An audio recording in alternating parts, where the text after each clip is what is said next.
Ang Bombo Radio Philippines. Fully digitalized. Numero 1 sa balita, komentaryo, drama at serbisyo publiko. Bombo Radio Philippines. Bombo Radio Philippines. Unmatched. Number 1 and most trusted source of news and information. Paradyo Bombo. Oras sa Bombo Radio Iloilo, Philippine Standard Time, 40 minutos sa nakalikan sa takna sining alas 11. Welcome sa pagpalagad sa Bombo Aray sa 2 sa DOFM, Bombo Radio Iloilo, ang flagship stations on the number 1 most trusted source of news and information ng Bombo Radio Philippines. Adlaw kita karon sa Lunes, Mayo 25, tuiga 2026. Ini mo lang ang kurman, Bombo Chama Blanco Hover. Sa mga nagapauna dalagwan karon nga mga balita, kasunod sa turnover of command, Police Brigadier General Josefino Liga nag-exit call sa kay Mayor Raisa Treñas. Samtang ang Regional Director Orana ay outgoing Regional Director sa PRO6 ginakabing ngin na madinalagon ang iya pamalakad sa Western Visayas sa tion sa inisya ang nagpungko bilang Regional Director. Sa iban pa nga mga balita kag impormasyon, Iloilo City Government kag Penro pagapanigayon sa Cadastral Delineation Survey sa bugos nga stretch sa Haro River. May panigayonon man siniyang mawasay ning subong adlaw. Sa iban pa nga mga talupang doon karon nga mga balita, 3 ka minor de edad gintripingan ang 15 anyos nga working student sa Mandurriao. Update naton sa palarong pambansa 2026. Ibalo naton ko ng mga mainit karon nga hinampang dito sa Maya Agusan del Sur. Sa aton sini nga mga kabombo kabalo-bala kamo nga ang Agusan del Sur 33 anyos nga ginahandom nga mag-host sa palarong pambansa ti subong ang handom na ano na badwa na nangin na minatod na materialize na ini sa aton sinikiron niya nga mga kauturan. Ang mga opisyal sa provincial government sa Agusan del Sur ang nag-host sa sining palarong pambansa, literal ining dream come true. Ining pananawan kagahandom 33 anyos ang nagkaligad nga dalon ang primera klase nga sporting event, national sporting event sa pungsod. Sa aton sining mga kabombo sa mga pamatanon sa ila sining probinsya. Nangin historika nga opening ceremony sa 2026 sa palarong pambansa sa Domingo sa Governor D.O. Plaza, ang Memorial Sports Complex kung saan nag-showcase ini sa local pride, culture, and celebration. Ang event mga biyan ginbuksan pinagi sa isa ka aerial exhibition sa Philippine Army nga nag-agaw atensyon sa aton sining mga kasimanwa kag subongman nagtugas ang excitement sa mga student athletes kag spectators sukol mga tumalanaw. Ginasundan ini sa field demonstration nga ako sa din nag-perform ang mga pamatanon sa probinsya nga naghimo sila sa nagkalain-lain sining pattern sa field.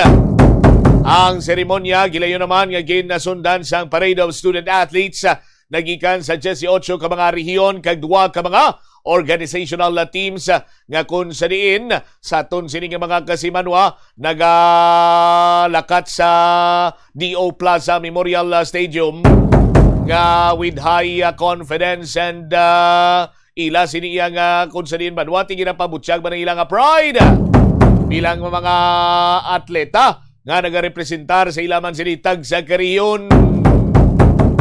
Ang tagsa ka delegasyon nagdalaman sa ila sini nga kaugalingon nga mga gimmick, mga chant, performance sa good nga mag-entertain sa mga spectators. Ginaopdan man ni sila sa ila sini nga mga mascot kag colorful costumes. Samtang iban sini gin-highlight ang ilang unique culture pinagi sa pagpasundayag sang nagkalilain man siniyang representasyon sang tagsa ka rehiyon. Apisar nga nagtulo ang ulan, ang mga delegado padayon sini sa pagmarsa. Kag bugalon nga ginarepresentar ang ila sini ang tagsa ka rehiyon. Ang parada kagabi mga kauturan ginpaunahan sang para athletes nga magapakiggabahin man sa para games kag subong man ining mga organizer sa aton sining mga kabombo ginatagan gid sa nagakigo nga pagtamod ining pag-recognize sa iban pa iya nga mga sektor katulad ni lamang sa mga atleta sa Paralympics. Si Governor Santiago Canny Jr.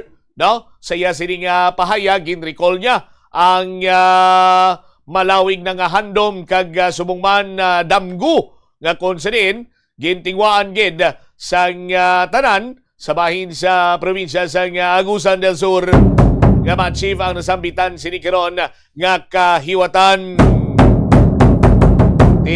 Good luck sa tanan sini nga mga student athletes kag di syempre good luck sa mga delegado kag mga atleta sa Western Visayas Regional Athletic Association. Para uli ka mo dire inyo sini nga dalang tanan sini nga gold kon halos pa lang at hindi na iya paghihatag pa sa iban no sa mga atleta sa Western Visayas.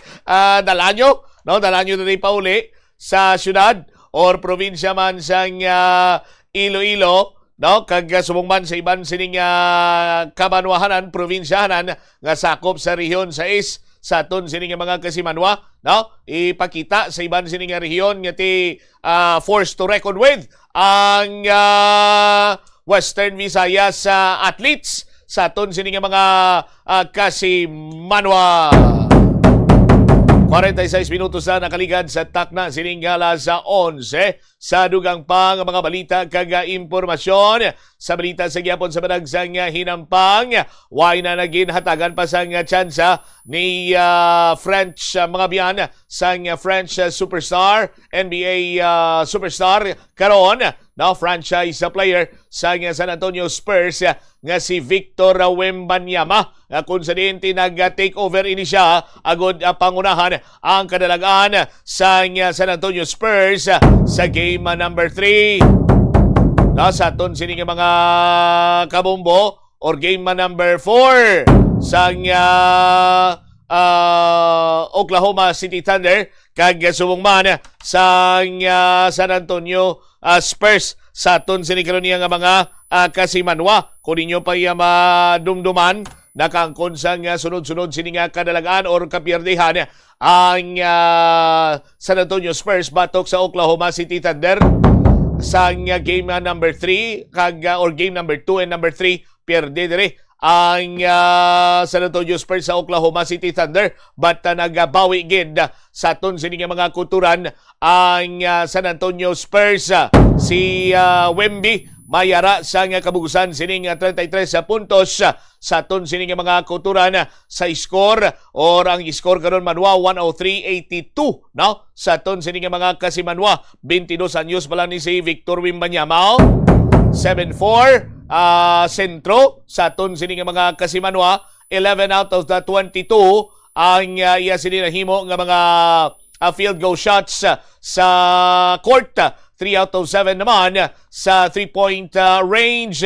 May 8 ka rebounds, 5 ka mga assist, 3 ka block shots, kag 2 ka mga steals sa 31 minutes para iya sa San Antonio Spurs. Sa karon patas na ang serye 2-2 sa best of 7 playoff series. Ang game number 5 sa aton sining mga kauturan sa Miyerkules. Balik na to sa home court sa San Antonio mga biyan.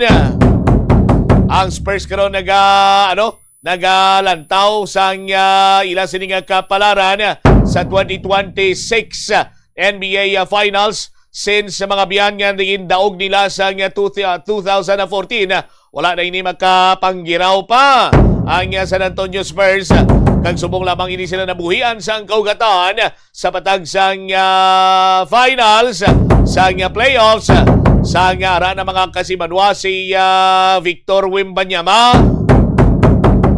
Sa aton sinikaron nga mga kabumbo. Why dulot ang mga galawan ni Shai or ni Shai Gilios Alexander nga masami nga nagakuha sang foul para iya nga mayara sang bonus free throw o kon mabutang sa foul trouble ang mga nagadipinsa sinisaya. Sa aton sini nga mga kabuti chimpo lang aron na. Chimpo lang iya sa aton sini mga kabombo sang San Antonio Spurs subong mga biyan. Kag mayo ining kay gayunan man kay tay pabalik sa ila sini nga home court of which maangkon sinilang home court advantage tinagikan pa sila sa daog sa aton sini nga mga kasimanwa sang ini sila ang gin-host sang Oklahoma City Thunder. Hindi man mabaliwala karon ang Oklahoma City Thunder mga biyan kay ang ila sini nga mga center players so far daw mo pa lang niya maka-neutralize gid sa mga hulag ni Victor Wembanyama but napuntuhan sila karon ni Wemby. Rason nga nangin unstoppable ining 22 anyos nga French NBA star. 51 minutos na nakaligad sa takna siningala sa 11. Sa aton sining mga kabombo ginabantayan sa karon ang pagwaon nga statement coming from the Supreme Court kasunod man na banwa sa nga ila sining reiterate nanungod sa sining main decision batok sa kay Senator Bato de la Rosa petisyon niya sa warrant of arrest kay issue batok sa iya sa International Criminal Court. Ginklaro gagagin reiterate sa korte nga ang prayer for a temporary restraining order ang amo palang gindesisyonan sang korte last week. There is no still decision, wala pa sang decision sa main petition as stated ang mga biyan sa ginpagwa nga impormasyon sang Korte Suprema. Ang Korte Suprema luyag pagid nga i-reiterate nga magapagwa ini sila sang kopya sang resolution sang court nga naga-deny sa TRO request ni De La Rosa. Samtang sa Supreme Court nagpagawa naman sa statement sa aton sini nga mga kabombo pangod nga ti sa ila sini nga pananawa na katuga ini sa nga pagsalangisag sa statement nga ginhimo ni Senior Associate Justice Marvic Leonen sa meeting o pagsinapol kaupod sa Integrated Bar of the Philippines and Mindanao State University sa Marawi sang nakaligad sini nga Sabado nga konsediente ang ginatutukan to ining may kantanan sa Sharia kag responsibilidad sang mga abogado. Kumanum naman pa sa nakaligad sining Miyerkules gin-deny sang Korte Suprema ang TRO request ni Senator Bato de la Rosa batok sa implementasyon sang International Criminal Court na warrant para sa iya sining pag-aresto. Ang ICC arrest warrant gin-identify ni Bato or gin-identify si Bato bilang co-perpetrator sa crimes against humanity kag sumungman batok man ini sa kay former President Rodrigo Duterte may kantanan sa linibo ka mga nagkalamatay nga na record sandig iya sa war on drugs sang tiyempo sang Duterte administration. Ang Philippine National Police nagpahayag nga ang tanan sining mga unit ang ginmanduana nga ilocate kag iga-serve ang arrest warrant batok sa kay Senator De La Rosa. Ari pagkaron sa pungsod ang senador kag way pa ini makapalagyo sandigman sa National Bureau of Investigation. Samtang si Senator Panfilo Ping Lacson nagpabutyag man sang iya siniyang ideya pananawan may kantanan sa sining pagdakop sa kay Senator Bato de la Rosa. Siling ni Senator Ping Lacson sila bilang former PNP chief kag may mga kasubong sini nga mga high profile iya nga mga dalakpon sa ton sini nga mga kasimanwa ang pinakaepektibo gid sina dire no? Agod iyang team materialize ang pag-serve ang sa arrest warrant kay pagdakop eventually sa kay Senator Bato de la Rosa amo iya ang intelligence gathering. Intelligence gathering gid.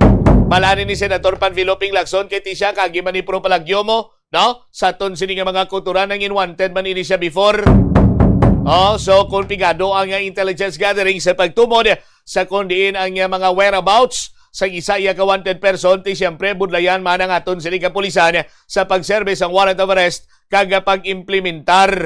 Pero kung dabis-dabis ang imo sini iyang intelligence gathering, intelligence monitoring, hapos nang iniban wa madakpan ining mga wanted person or particularmente kung tumuro naton si Senator Bato de la Rosa. Pero ti siyempre ma-counter manini ni Senator Bato de la Rosa granting nga ti ini siya ang nangin na Chief PNP man sang tiyempo ni former President Rodrigo Duterte.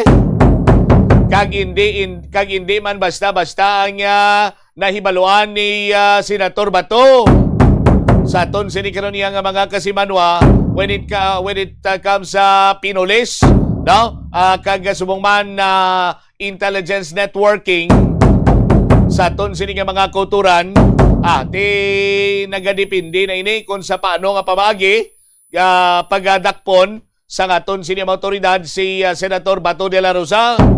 May kang tanan sa iya sini nga pagdakop ginpaninugan man sa iya sini nga legal counsel nga si Attorney Israelito Torion nga hindi armed and dangerous ang senador. Hindi iya armed and dangerous ang senador. Sa aton sini nga mga kabumbo. Tikon na pahambalon pa ang mga santuan ay miyembro sa Philippine National Police, may experience sa police operation sa paghulag sa mga tawo abi sa mga intel. Kung ang kilala ko pa sa inyo kung mabakas kag masupong imo sining intel gathering, tira na kag makakuha ka sang nanari-sari nga mga information nga mga paghahapos sa pagtumod sa whereabouts sa isa iya ka wanted person ikumparar nimo sa adlaw-adlaw nga press conference. Kag kung kargahan ka sa mga nagapamangkot si mo nga kung magbato Senator Batobe tinong himuon nyo at palukpan man kuno nila puwerteng ability, no? Sa aton sini nga mga kasimanwa. Anyway, hindi na guro maglabot sa amo man sila iyang sitwasyon kung may mga proper man lang kag nagakaigo sini nga mga desisyon sa aton sini nga korte. Mabalaan naton ini sa pagwaon sini iya nga dugang sini nga mga information na tuhoy sa sining kaso, no? Ni Senator Bato de la Rosa kaupod ang anay presidente sa Pungsod Pilipinas si Rodrigo Duterte.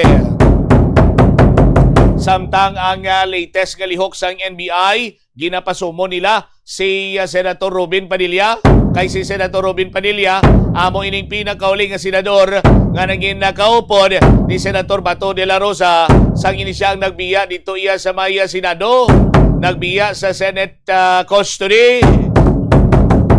Suno pa sa kay Padilla gani sa mga previous interview sa iya, why ko yang ginbuligan si Bato para makapalagyo abi kiti mapuli nako tapos nagambal sa sakon niya pare sabay nako sayo. Di alang-alang ko na iya balibaran. 58 minutos na nakaligan sa tak ng alas 11. Pagbalik ta, dugang ang mga balita, kag impormasyon, detalye sa mga nagapauna mga mainit ka balita lokal. Balikan ta sa paday nga pagpalayag sa Mumuaray sa Uto pagkatapos ang Bombo Network News. Ang kasubo kag depresyon ang hindi pareho nga balatyagon. Ang depresyon ang hindi gulpiyada lang nga nagakatabo sa isa ka tawo. Masami man nga ginakabig sa mga tawo nga depressed ini bangod sa kasubo nga nagakabatyagan. Ang kasubo temporaryo lang nga nagakabatyagan sang tawo kag masami nagadugay sang pilalang kaadlaw. Samtang makabig naman nga nag-experience ikaw sang depresyon kung masobre na sa 3 ka bulan nga nagabatyag ikaw sang kasubo. Importante nga mahibaluan ang mga naga-trigger sa amo nga balatyagon agud nga mahibaluan kung paano ini nga bulngon. Paano ipabilin nga matinlo ang ginakaon nga mga prutas kag utan? Dapat nga regular ang paghugas ng kamot nga may habon sa sulod sang 20 segundos bag-o kag pagkatapos mag-uyat sang anuman nga butang. Hugasan sa maayo mga prutas kag utan gamit ang tubig bago ini kaunon o kun isimpon sa ginaluto nga pagkaon. Likawan nga maggamit sang habon o kun bleach o kun anuman nga kemikal sa paghugas sa mga ini. Lutoon sa maayo ang mga utan agod mapatay ang mga mikrobyo nga nagatapik diri. Kung ikaw may ubo kung sipon, Ito ang Bombo Radio Philippines. Fully digitalized. Numero 1 sa balita, komentaryo, drama at serbisyo publiko. Bombo Radio Philippines. Bombo Radio Philippines. Unmatched. Number 1 and most trusted source of news and information. Sa Radyo Bombo. This is Bombo Network News Noontime Edition, broadcasting live at Bombo Radio Broadcast Center, Makati City, Philippines. Araw po ngayon ng Lunes, ika-25 sa buwan ng Mayo taong 2026. Sa ulo ng ating mga balita. Abangan sa mga pangunahing balita, mamayang Philippine National Police tumutulong na rin sa pag-iimbestiga sa pagguho ng siyam na palapag na building sa probinsya ng Pampanga. Ang pagpapanagot sa mga responsable, second priority raw muna para unahin ang rescue efforts. Ang National Bureau of Investigation naman tiniyak ang kahandaang ipatupad ang paglabas ng karagdagan pang arrest warrant mula sa International Criminal Court. Manhunt naman laban kay Senator Bato de la Rosa nagpapatuloy. Si Senate President Cayetano naman binabatikos muli kasunod ng kanyang pahayag na pro-life ang kampanya ng nakalipas na administrasyon kontra sa illegal na droga. Si Pangulong Ferdinand Marcos Jr. naman at First Lady Liza Araneta Marcos patungo ng Japan para yan sa isang state visit. Si Marcos naman at Prime Minister Sanay Takeshi nakatakdang magpulong. Update tayo mamaya sa ating palarong pambansang magkakabombo. Ang pambatuho ng Eastern Visayas nagkamit ng back-to-back gold medals sa 3,000 meter secondary girls. Sa international news naman, ang Russia gumamit ng napakalakas na hypersonic ballistic missiles sa pag-atake sa Kiev. At sa sports news, para sa mga nagpaabang dito sa pagpapatuloy na NBA Finals Conference, ang Spurs itinabla sa 2-2 ang Conference Final Series laban sa Oklahoma City Thunder sa score na 103-82. At live nationwide via satellite, dumako tayo sa detalye ng ating mga balita. Tumutulong na rin ang Philippine National Police sa pag-iimbestiga sa pagguho ng siyam na palapag na building sa May Angeles City dyan sa may probinsya ng Pampanga. Ito para matukoy ang ugat ng insidente at ang posibleng paglabag sa safety at building regulations. Ayon kay Philippine National Police Chief General Jose Melencionar Tates Jr., nagpapatuloy din ng mga isinasagawang rescue operation sa gitna ng mapanganib na kondisyon, bunsod ng mga hindi stable na mga debris at line o live power lines.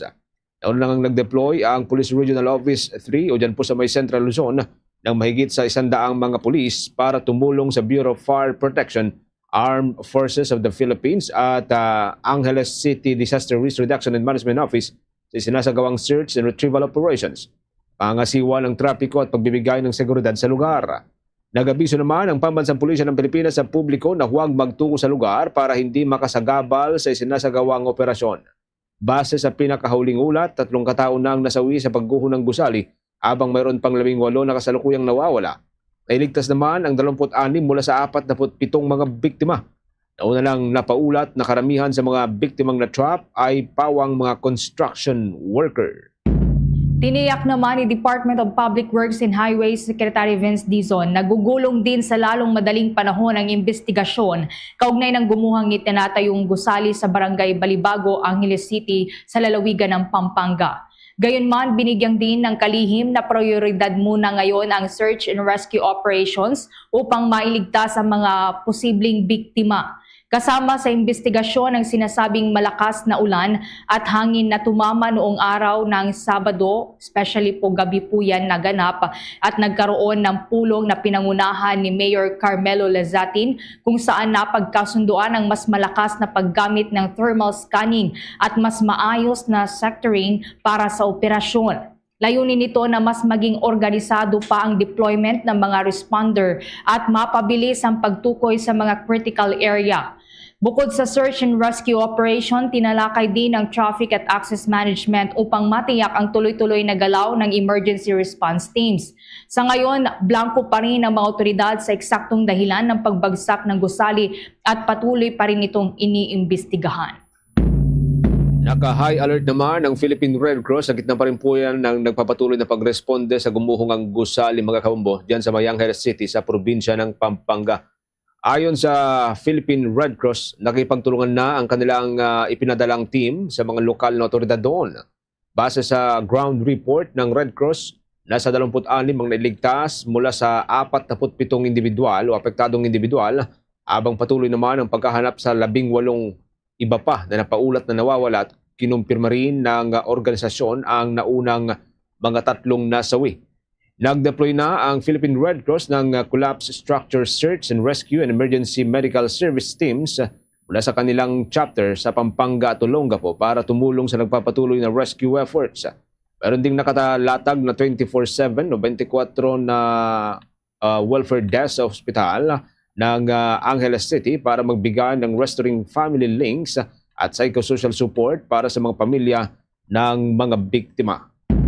Samantala, mamaya tunguin po natin dyan sa may National Bureau of Investigation dahil tiniyak po ng kawanihan na nakahanda silang ipatupad ang paglabas ng karagdagan pang arrest warrant mula sa International Criminal Court. Mamaya atin po yang babalikan samantala sa iba pa munang mga balita. Yan tayo sa may mataas na kapulungan mga kabombo. Binigyang diin ni Senator Sherwin Gatchalian na batid niya ang mga hamong nakapaloob sa pagiging Senate President. Gayon din ng mga hamon sa pagiging miyembro ng minority bloc. Ang naturang senador ang itinutulak ko ngayon na maging presidente ng mataas na kapulungan kapalit ni Senate President Alan Peter Cayetano. Sa isang panayam, sinabi ni Gatchalian na batid niya ang endorsement na ginagawa ng kanyang mga kapwa-miyembro ng minority bloc. Pawang pinagbubuklod-an niya ang naturang bloc ng parehong layunin na ma-rehabilitate ang imahe at integridad ng Senado kasunod dyan ng naganap na pamamaril kamakailan. Hindi niya may tatanggi na maraming tao ang disappointed at apektado sa mga nangyaring kaguluhan sa mataas na kapulungan. Gayunpaman, batid din umano ng senador ang malaking hamon na kinakaharap ng isang miyembro ng minority bloc sa kabila pa ng pagnanais ng mga ito na baguhin ang kasalukuyang imahe ng mataas na kapulungan. Git pa ng mambabatas, alam niyang mahirap ang trabaho ng isang Senate President dahil kailangan niyang pagbuklurin muna ang mga miyembro ng kapulungan. Kailangan dinaan niya ang kooperasyon ng bawat miyembro para maging epektibo ito sa nakalaang tungkulin. Taong 2016, noong nahalal bilang senador si Gatchalian, kasunod po yan ng kanyang pagiging alkalde ng Valenzuela City at kinatawan ng naturang lungsod dyan sa Kamara de Representantes. Update naman po tayo dahil negatibo lahat ng 38 Pilipinong crew member ng MV Hondios na nakapagtala ng mga kaso ng hantavirus ayon yan sa Department of Migrant Workers. Ito ay matapos silang muling sumailalim sa pagsusuri at nakatakdang matapos na ang kanilang quarantine sa Hunyo 18. Kinumpirma rin ito ng Ocean-wide Expeditions kung saan ayon sa Department of Migrant Workers nananatiling asymptomatic ang lahat ng Pilipinong tripulante at tumatanggap ng wastong pangangalaga sa ilalim ng mahigpit na medical monitoring. Tiniyak din anya ng kumpanya na makakatanggap ang lahat ng crew members ng buong kompensasyon habang at pagkatapos ng mandatoryong 6 na linggong quarantine period at sila ay i-repatriate sa oras na payagan na sila ng Dutch health authorities. Nauna nang kinumpirma ng Department of Migrant Workers na walang Filipino staff na sumailalim sa quarantine doon sa Netherlands ang nagpositibo sa virus na kumitil na nga ng 3 katao na sakay ng naturang cargo ship. Abangan humamaya ang live report mula kay Bomboan na Soberano mga kabombo si Pangulong Marcos biyaheng Japan para huyan sa 4 na araw na state visit at inaasahan pong pag-uusapan ni Pangulong Marcos at ng mga matataas na opisyal ng Japan yung usapin ng seguridad at ekonomiya sa pagitan po ng naturang bansa at ng Pilipinas. Abangan po yan mamaya sa live report ni Bomboan na Soberano. Samantala sa iba pang mga balita. Tungo po muna tayo dyan sa may Senado ang pananaw ni Senate President Alan Peter Cayetano sa drug war ng Administrasyong Duterte bilang pro-life campaign. Umani ng iba't ibang reaksyon mula sa publiko. May nakalap pang balita dyan si Bombo Angelo Aganan. Bombo Genesis, Bombo Ever, umani ng iba't ibang reaksyon mula sa publiko ang naging paglalarawan ni Senate President Alan Peter Cayetano sa drug war ng administrasyon ni dating Pangulong Rodrigo Duterte bilang pro-life campaign dahil pumapatay umano ang droga. Sa isang pahayag, ipinaliwanag ni Cayetano na ang epekto ng ipinagbabawal na gamot sa tao ay nauuwi sa iba't ibang krimen tulad ng rape, murder at iba pang mabibigat na krimen. Kung kaya't may tuturing umanong human rights o pro-life campaign ang anumang kampanya kontra sa illegal na droga. Kung nanyan, pakinggan natin ang mga bahagi ng pahayag ni Senator Alan Peter Cayetano. One view is that drug addiction, ang pagkalat ng narcotics o bawal ng gamot, led to rape of 2, 3, 4 years old, led to families having a crisis dahil sariling anak ninanakawan ang nanay o tatay. It led to murder, it led to massacres. I'm talking about shabu. May mga ibang drugs that less ang tama sa utak at may mga drugs that does not lead to does not lead to violent tendencies, no? But I'm talking about shabu, no? So, ang campaign against drugs is a human rights campaign, is a pro-life campaign. Dahil pumapatay ang drugs. At kung titignan niyo yung statistics, grabe talaga, no? Kaugnay nito, Bombo Genesis, Bombo Ever, nagbabala sa International Criminal Court Assistant to Counsel Attorney Cristina Conte na maaari umanong makaapekto sa posibilidad ng paglaya ni Duterte ang naging pahayag ni Cayetano na nagtatanggol sa war on drugs sa nakaraang administrasyon. Ayon kay Conte, ipinapakita umano ng pahayag ng Senate President na nanatiling malakas ang impluensya ng koneksyon ni Duterte sa Pilipinas, bagay na maaaring kabahala ng International Criminal Court. Habang binatikos naman ni Cardinal Pablo Virgilio David ang naging pahayag ni Cayetano at sinabing hindi dapat ituring na pro-life campaign ang war on drugs. Ayon kay David, sa ilalim ng international law, ang mga public statements na nagbibigay ng katwiran sa extrajudicial killings o AKK bilang pro-life ay maaaring hindi nasaklaw ng malayang pagpapahayag. Maaari niya itong ituring bilang instigation sa crimes against humanity sa ilalim ng Article 25 ng Rome Statute. Gayunman, kinilala naman ni Cayetano ang pananaw ng mga kritiko na nagsabing maraming inosente umano ang napatay at dapat sana'y rehabilitasyon, hindi pagpaslang ang naging tugon sa mga gumamit ng droga. Dinit ni Cayetano na hindi umano ikinatwiran ng mga sumusuporta sa drug war ang extrajudicial killings at dapat pa ring pairalin ang tamang proseso. Muli pakinggan natin ang mga bahagi ng pahayag ni Senate President Alan Peter Cayetano. It was not about extrajudicial killing because we do not excuse that. Because ang sinasabi nga natin, you have to do it the right way. The other side of the coin naman is yung nagsasabing it was a front at maraming pinatay na inosente o kaya pag-addict imbis na ipagamot or instead of dalhin sa rehab, pinapatay. Samantala, Bombo Genesis, sa ibang kaugnay na balita na tinutukan ng Bombo Radio Philippines dito sa Senado, nanawagan o lumakas ang panawagan ni Senator Amy Marcos sa bagong liderato ng Senado na agad ipagpatuloy ang investigasyon sa Blue Ribbon Committee kaugnay ng umano'y flood control corruption scandal.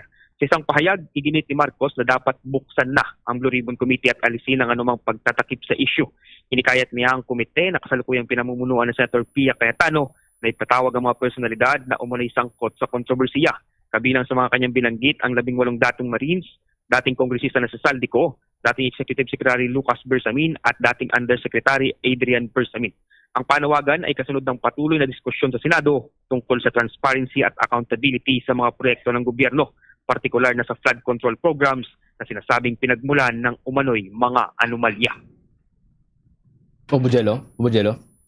Yes, Bombo Genesis. Anong kwento ngayong hapon dyan sa may mataas na kapulungan? Ng balibalita natin ay posibleng may mga magtutulak muli ng panibagong kudeta. Meron bang mga ganitong pinagkahanda ang sitwasyon ngayon dyan? Yes, Bombo Genesis, yan nga ang ating inaantabayanan sa ngayon. Kanina, nasa press ko nitong si Senator Risa Hontiveros at tinanong nga ng media kung meron nga itong inaasahan na umuugong na balitang magkakaroon ng kudeta. Bagamat hindi ito direktang sinagot ng senadora at ang sabi niya, Bombo Genesis, ay wala pa daw opisyal o wala pa daw mga kumpirmadong lilipat sa kanilang hanay, pero ang kanyang sinabi ay solid daw ang kanilang samahan. Solid ang 11 miyembro ng minorya sa Senado, Bombo Genesis. Pero sa part ng majority, anong statement nila? May mga kumausap pa sa kanila nitong weekend or meron bang nagbago nung kanilang desisyon o paninindigan diyan sa may majority?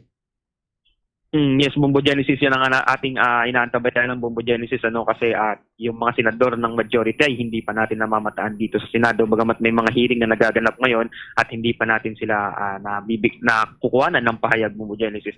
Pero sabi kanina ni Senator Risa Hontiveros Bombo Genesis, meron daw mga pag-uusap na nagaganap, merong mga pag-uusap Bombo Genesis na nagaganap ngunit hindi pa daw kumpirmado ito kung ano yung mga negosasyon na napag-uusapan Bombo Genesis.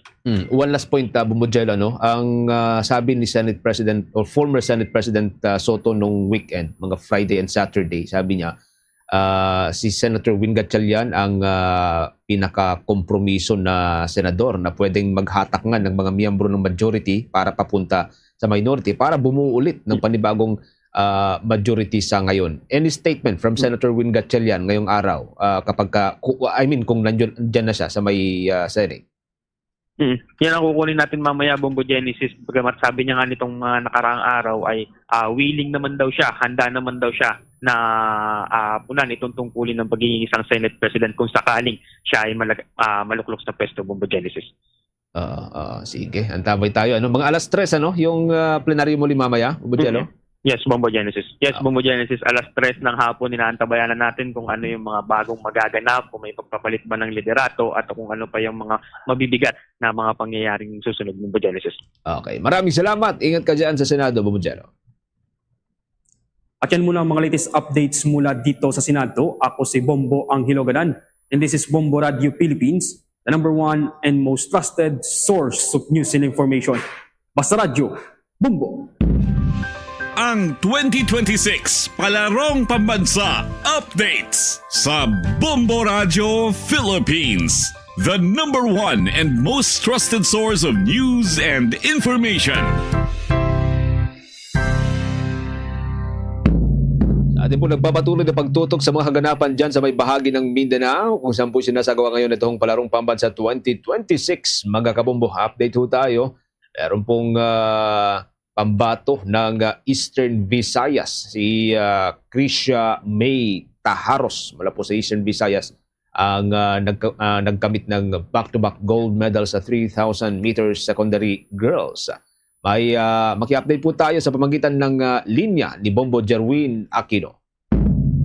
Yes, ang Bombo Genesis, nasungkit ni Krisha May Taharos mula Eastern Visayas ang pinakaunang gold medal dito sa Palarong Pambansa 2026. Ito ay sa kabila ng kanyang injury na dinadamdam o nararamdaman sa kanyang kanang paa. At sabi nga niya ay nag-aalangan siya na baka hindi niya masungkit ang gintong medalya sa taong ito dahil nga doon sa kanyang injury. At matatandaan din natin, noong 2025, siya din ang nakakuha ng gold medal Bombo Genesis.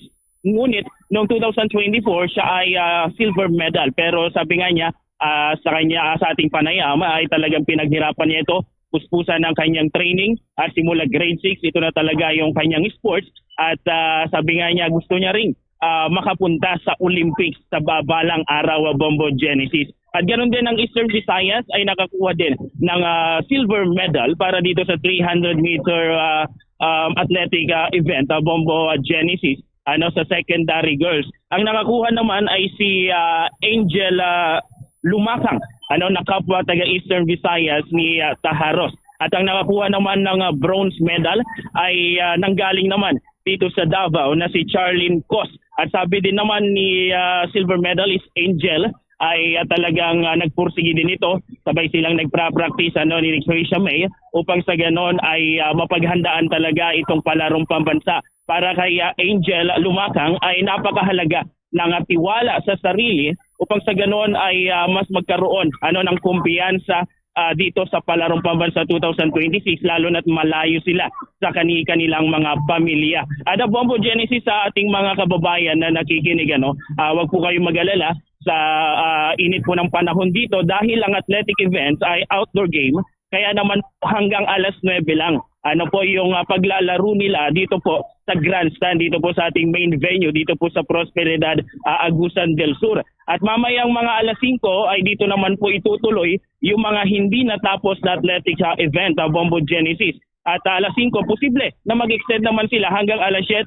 Ngunit wala namang problema dahil kumpleto naman po ito at napakaraming ilaw dito po sa grandstand na kaya nilang maglaro or pwede silang maglaro hanggang alas 7 ng gabi. At mamayang hapon pwede na rin nating malaman kung sino ang makakakuha ng gold medal para sa javelin throw, ganun na din sa long jump. So yan po ang ating inaantabayanan mga kabombo dito sa palarong pambansa mamayang hapon. At kanina na Bombo Genesis ay umambon na naman pero saglit lang naman itong ambon dito sa ating kinaroroonan. At ang ating kaulapan ngayon ay medyo may madilim na ulap at parang nagbabadya ulit Bombo Genesis ng pagulan or pag-ambon mamayang hapon. Pero hopefully ay hindi dito matuloy or hindi umambon or umulan upang sa ganon ay hindi rin ma-delay yung mga schedule ng mga laruan natin. Samantala sa iba naman pong mga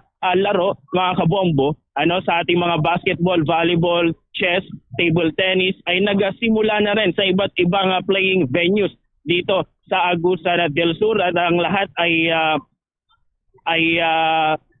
ay patuloy na umaasa na sila ay makakaabante sa second round lalo na yung mga sport events natin na merong bracket. How's that, Bombo Genesis? Isa sa mga nais kong maitanong dyan kung yung ongoing na crisis ba dahil sa enerhiya or itong energy crisis ay nakaapekto dito sa una, preparasyon at yung pangalawa, yung gumugulong na palarong pambansa? Genesis, dito sa ating mga power interruption nating nababalitaan, handang-handa ang ating Agusan del Sur. Isa yan sa pinaghandaan nila na talagang dito sa venues natin kanina may mga nakita tayo, mga malalaking generator na nakahanda upang sa ganon ay mag-supply ng kuryente anytime na magkaroon ng power interruption. Ganon din naman sa mga balloting areas natin dahil niya air condition lahat ng ating balloting areas ay kailangan din ng generator doon at nag-provide naman ang bawat munisipyo, Bombo Genesis, ng kanilang mga generator upang sa ganun ay mabigyan ng suporta or ng supply ng kuryente itong ating mga atleta. Sa ngayon nga, Bombo Genesis, dahil kung ikukumpara natin ito doon sa Ilocos Norte last year, walang pag-alagalang mga atleta, Bombo Genesis, dahil nga komportable sila doon sa kanilang mga balloting areas dahil air condition. Sabi nga ng mga trainers, mga coaches ay halos ayaw nilang lumabas ng kanilang mga balloting areas dahil sa aircon. At dahil dun sa lawag noon ay medyo electric fan lang, kaya yung iba mas gusto nila sa labas ng kanilang balloting areas. Pero ngayon ay mas gusto nila sa loob, Bombo Genesis, dahil nga doon sa provide ng Agusan del Sur na lahat ng balloting areas, lahat ng kwarto na gagamitin ng ating mga delegado ay merong air condition na Bombo Genesis. Okay, sa ibang aspect, panghuli na lamang ito, Bombo Jerwin, yung issue ng pagkain ng mga atleta, yung accommodation sa kanila, okay naman so far sa mga unang araw? Yes, Bombo Genesis, okay naman yung mga pagkain. Actually, nung unang welcome nila ay merong ibinigay na 2 lechong baka, 1 lechong or 2 lechong baboy, 1 lechong baka at 10 bigas, 10 sakong bigas sa bawat delegado, Bombo Genesis. At sa ngayon, binabantayan yan ng ating mga coaches, yung mga nagbabantay sa mga athlete natin na hangga't maaari sana ay wag silang kakain ng mga pagkain na hindi naman sila pamilyar.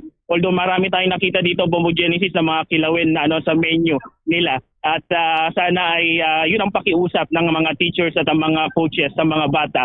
At binabantayan ding maigi yung curfew upang sa ganoon ay walang makalabas sa mga balloting areas at walang mapahamak at walang mangyaring masama sa ating mga athlete, Bombo Genesis. Okay, sige, maraming salamat. From time to time, kamustahin namin kayo dyan, Bombo Jerwin. Ingat kayo dyan.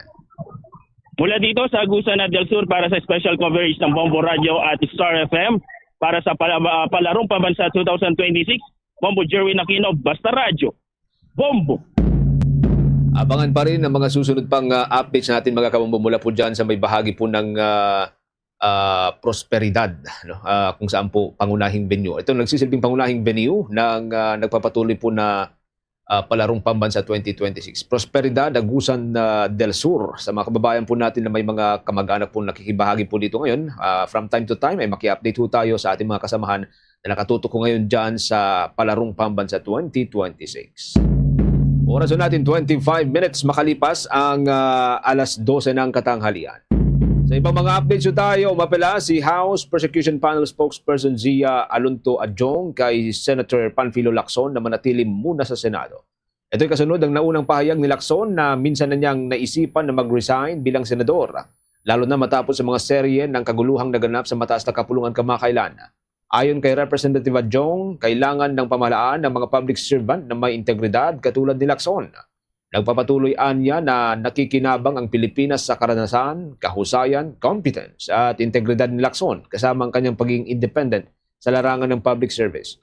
Ayon pa kay Adjong na nagsisilbi rin bilang House Assistant Majority Leader sa mga pagkakataon na mahigpit na inoobserbahan ng publiko yaong iba't ibang institusyon ng pamahalaan katulad ng Senado, kailangan ng mga lider na may prinsipyo at paninindigan. Ang mga katulad ni Lacson anya ay may kakayahan na iangat ang pampublikong diskurso o public discourse at napagambag na malaki para mapanatili ang katatagan ng mga institusyon ng gobyerno. Sa katunayan, ayon sa House Prosecution Panel Spokesperson, mas kailangan pa ng kasalukuyang political climate yung mga lider na may kakayahang palakasin ng public confidence ngayong labis na pinupuna ang iba't ibang ahensya ng gobyerno dahil sa magkakahiwalay na issue. Itinanggi naman ni House Prosecution Panel spokesperson na si Representative Zia Alonto Adjong na may kaugnayan ng impeachment vote laban kay Vice President Sara Duterte sa mga pagbabago sa committee chairship sa Kamara. Giit ng House Assistant Majority Leader, normal at regular lamang ang reshuffle sa mga komite dahil ang mga political party ang nagpapasya kung sino ang mananatili o papalitan sa pwesto. Nilinaw din niyang hindi parusa ang pagkawala ng ilang committee posts ng mga kongresistang bumoto kontra sa impeachment complaint laban sa Vice Presidente. Matatandaang nasa 257 na mambabatas ang bumoto ng pabor sa impeachment ni Vice President Sara. Kabilang dyan ang malaking bilang ng mga kinatawan mula sa Mindanao. Binigyang diin pa ni Adjong na constitutional na tungkulin ng Kamara ang pag-usad ng impeachment process at hindi ito dapat tignan bilang usaping personal o politikal. Anya pinatunayan ng boto ng Kamara na mas nananaig ang pagsunod sa konstitusyon kaysa sa anumang political pressure o impluensya. Ito ang pangunahing dahilan ayon kay Adjong kaya't lumobo pa sa 257 ang bilang ng mga mambabatas na bumoto ng pabor sa reklamo laban sa Vice Presidente. Dako tayo sa ibang mga usapin mga kabombo pero bago ho yan oras natin, meron na ho tayong 28 minutes makalipas sa alas 12 ng katanghalian. Ang Maritime Industry Authority nagpatupad ng 200 million pesos na seafarer subsidy program. At yung pong mga shipping operator, mababayaran na raw ho sa loob ng ilang mga araw. May live report si Bombo Isa Cotoner. Nagpatupad ang Maritime Industry Authority o Marina ng Sea-Based Service Contracting Program ngayong araw dito sa Batangas Port. Ito ay upang matulungan ang mga pasahero dahil nga yan sa epekto ng pagtaas ng presyo ng langis dahil sa Middle East conflict.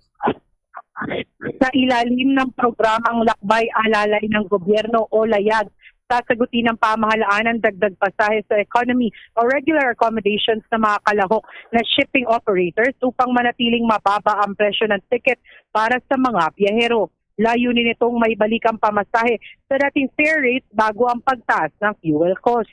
Ayon kay Maritime Industry Authority Administrator Sonia Malaluan, layunin ng programa na mabawasan ang pasanin ng mga pasaherong regular na bumabiyahe sa dagat, lalo na sa mga pangunahing ruta sa bansa. Anya, magsisilbing targeted assistance ang subsidy at mananatili ito habang hindi pa nauubos ang inilaan na 200 million na pondo para sa Maritime Transport Service Contracting Program. Ipinaliwanag din ni Malaluan na babayaran ng gobyerno ang diferensya sa pagitan ng kasalukuyang pasahe at ng regulated economy o regular fare rate habang direktang i-reimburse sa mga shipping operators ang naturang halaga bilang government compensation.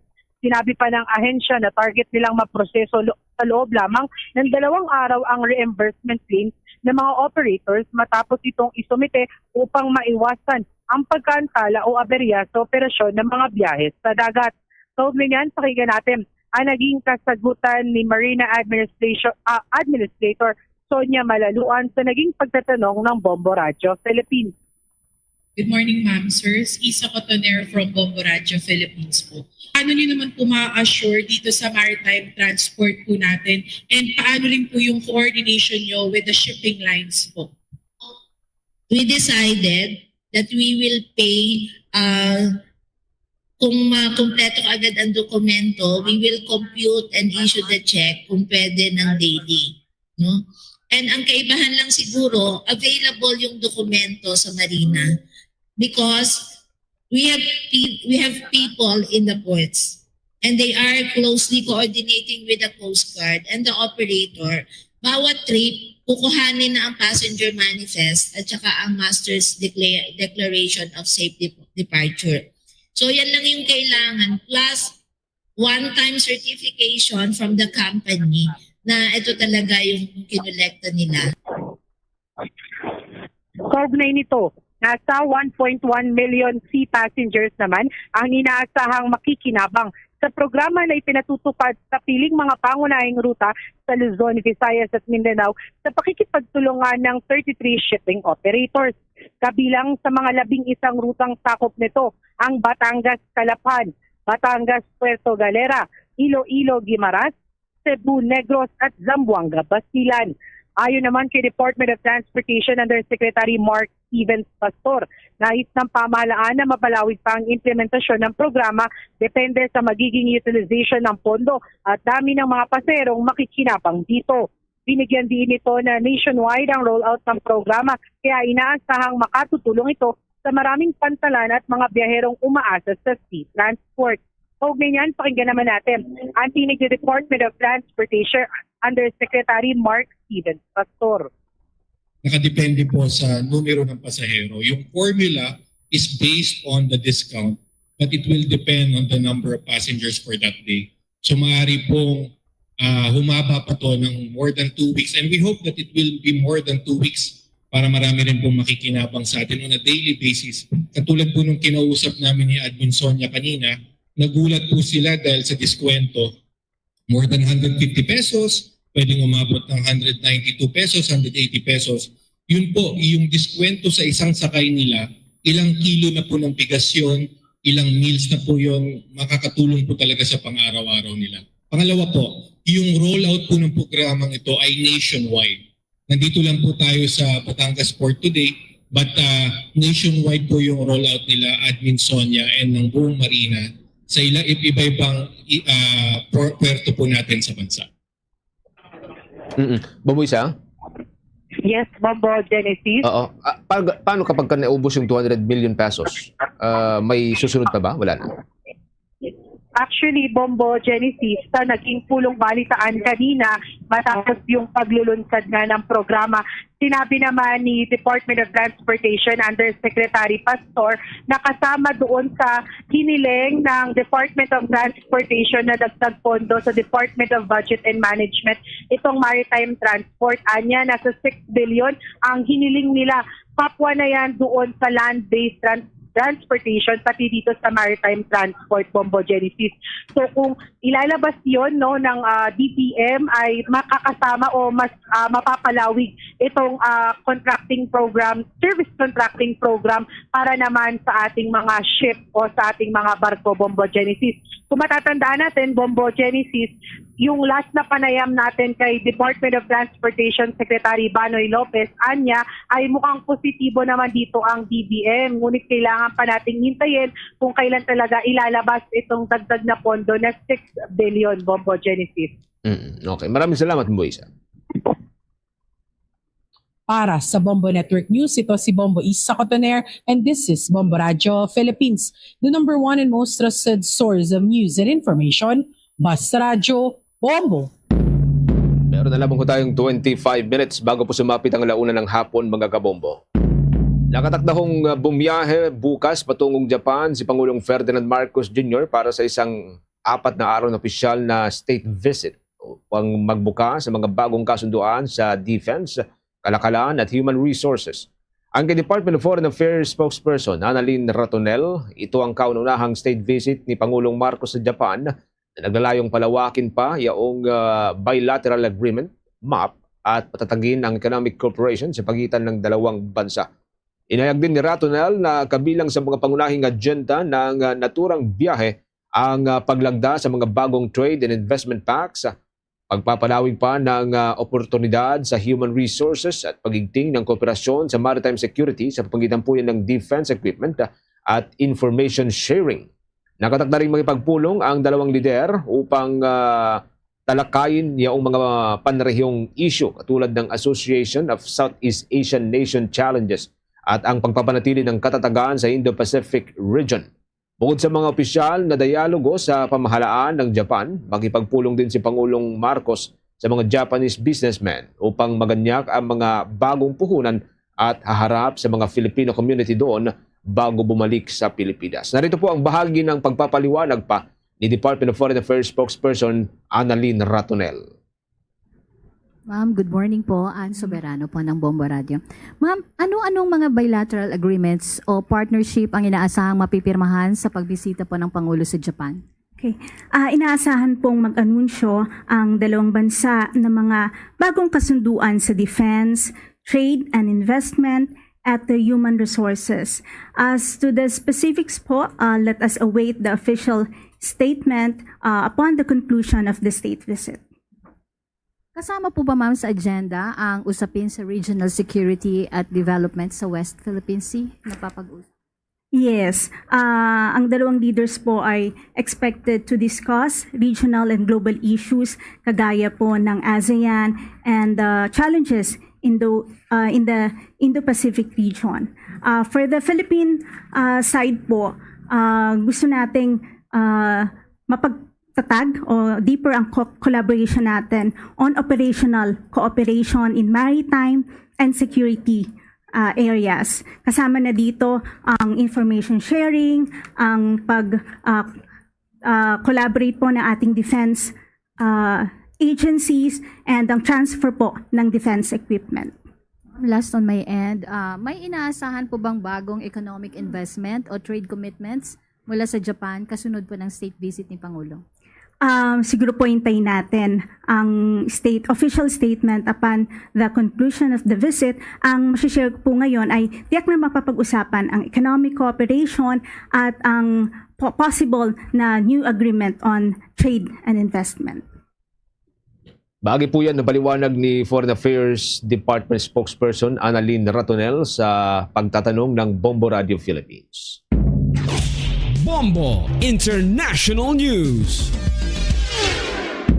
Naglunsad ng pag-atake ang Russia gamit ang napakalakas at bagong hypersonic ballistic missile sa Kiev na kumitil ng 4 na katao. Ito na ang isa sa pinakamatinding pambobomba ng Russia sa Kiev region mula nang sumiklab ang gyera. Klinasipika ng Amerika ang Oreshnik missile bilang isang intermediate range missile na kayang magdala ng iba't ibang conventional o nuclear warheads. Ang bilis at trajectory nito ay halos hindi mapigilan ng air defense systems na mayroon ang Ukraine. Ito na ang 3 beses na ginamit ng Russia ang naturang missile. Ayon sa Ukrainian President na si Volodymyr Zelensky, bumagsak ang missile malapit sa syudad ng Bilatrishva na sa central po yan ng Ukraine. Tinawag naman ni Zelensky ang Russia na wala na sa tamang pag-iisip at iginiit na hindi nila ito palalampasin. Ilang world leaders naman ang kumundina sa pag-atake ng Russia sa Ukraine, kabilang sina European Union Foreign Affairs Chief Kaja Kallas, French President Emmanuel Macron at German Chancellor Friedrich Merz na binigyang diin ang suporta ng Germany para sa Ukraine. Nangyari nga ang magdamagang pag-atake sa Kiev matapos ipag-utos ni Russian President Vladimir Putin ang pagganti sa deadly attack ng Ukraine sa okupadong lugar nila doon sa Ukraine. Bombo Sports News. Dating sports news, itinablahon ng San Antonio Spurs ang Conference Final Series nito laban sa defending champion na Oklahoma City Thunder. Nagawa ng San Antonio na ibulsa ang game number 4 laban sa Thunder at itinabla ang serye sa 2-2. Nagawa ho ng naturang koponan na limitahan ng Thunder sa isang low-scoring game kung saan sa pagtatapos ng third quarter ay tanging 60 puntos pa lamang o 60 points pa lamang ang nagagawa ng defending champion. Mas mataas ng 20 puntos naman ang score ng San Antonio sa tulong ng dominanteng first half sa pamamagitan po ng score na 50-38. Pinumuli ni Spurs big man Victor Wembanyama ang kanyang stat sheet matapos na kumamada ng 33 puntos, 8 rebounds, 5 assists at 2 steal. Kasama rin diyan ang 3 blocks. Hawak niya mga kabombo ang pinakamataas na plus-minus sa buong San Antonio team. Sa kabilang banda, umabot lamang sa 19 points ang nagawa ni Thunder guard Shai Gilgeous-Alexander kasama na ang 7 of 7 free throws. Nagawa rin po niyang magbulsa ng 7 assists at 2 steal. Labis na napahirapan ng Oklahoma City sa 17 turnover na pagkakamali ng koponan sa buong laban. Sinamantala ito ng Spurs para ibulsa ang 27 points na turnover o 27 turnover points. Mabot din sa 18 fast break points ang nai-convert ng Spurs habang 7 lamang ang naging kasagutan ng Thunder. Mabot pa sa 25 points ang pinakamataas na lead ng San Antonio sa kasagsagan po ng laban at tuluyang tinapos ang unang koponan ang ika-4 na matchup sa score na 103-82, hawak ang 21 points na kalamangan. Babalik na ho sa Oklahoma City ang game number 5 sa nagpapatuloy na Western Conference Finals. Update tayo mula dyan sa Mayanghalas City, Pampanga, mga kabombo. Kaugnay pa rin po dito sa gumuho kamakailan na building, Bobo Ever. Ay, kuha po tayo ng update doon sa nagpapatuloy po na sinasagawang search and rescue operation doon sa gumuho po na 9-story building doon sa Angeles City, Pampanga, kung saan meron na pong 4 na kumpirmadong nasawi habang 17 ang nananatiling missing. Kumuha po tayo ng update dyan sa pag-uulat ni Bombo Jovino Galang. Yes, Bombo Ever at Bombo Genesis, patuloy ang ginagawang search and rescue operations sa gumuhong 9-story building dito sa Barangay Balibago, Angeles City, Pampanga. Sa ginawating panayam kay Fire Superintendent Maria Lia Sahili, ang Information Officer ng Bureau of Fire Protection dito sa Central Luzon, na meron ng 4 na bangkay ang kanilang nailabas. Yung pang-4 kanina kanilang bandang alas 9 pasado dito sa gumuhong gusali habang mayroong 17 pa ang hinahanap.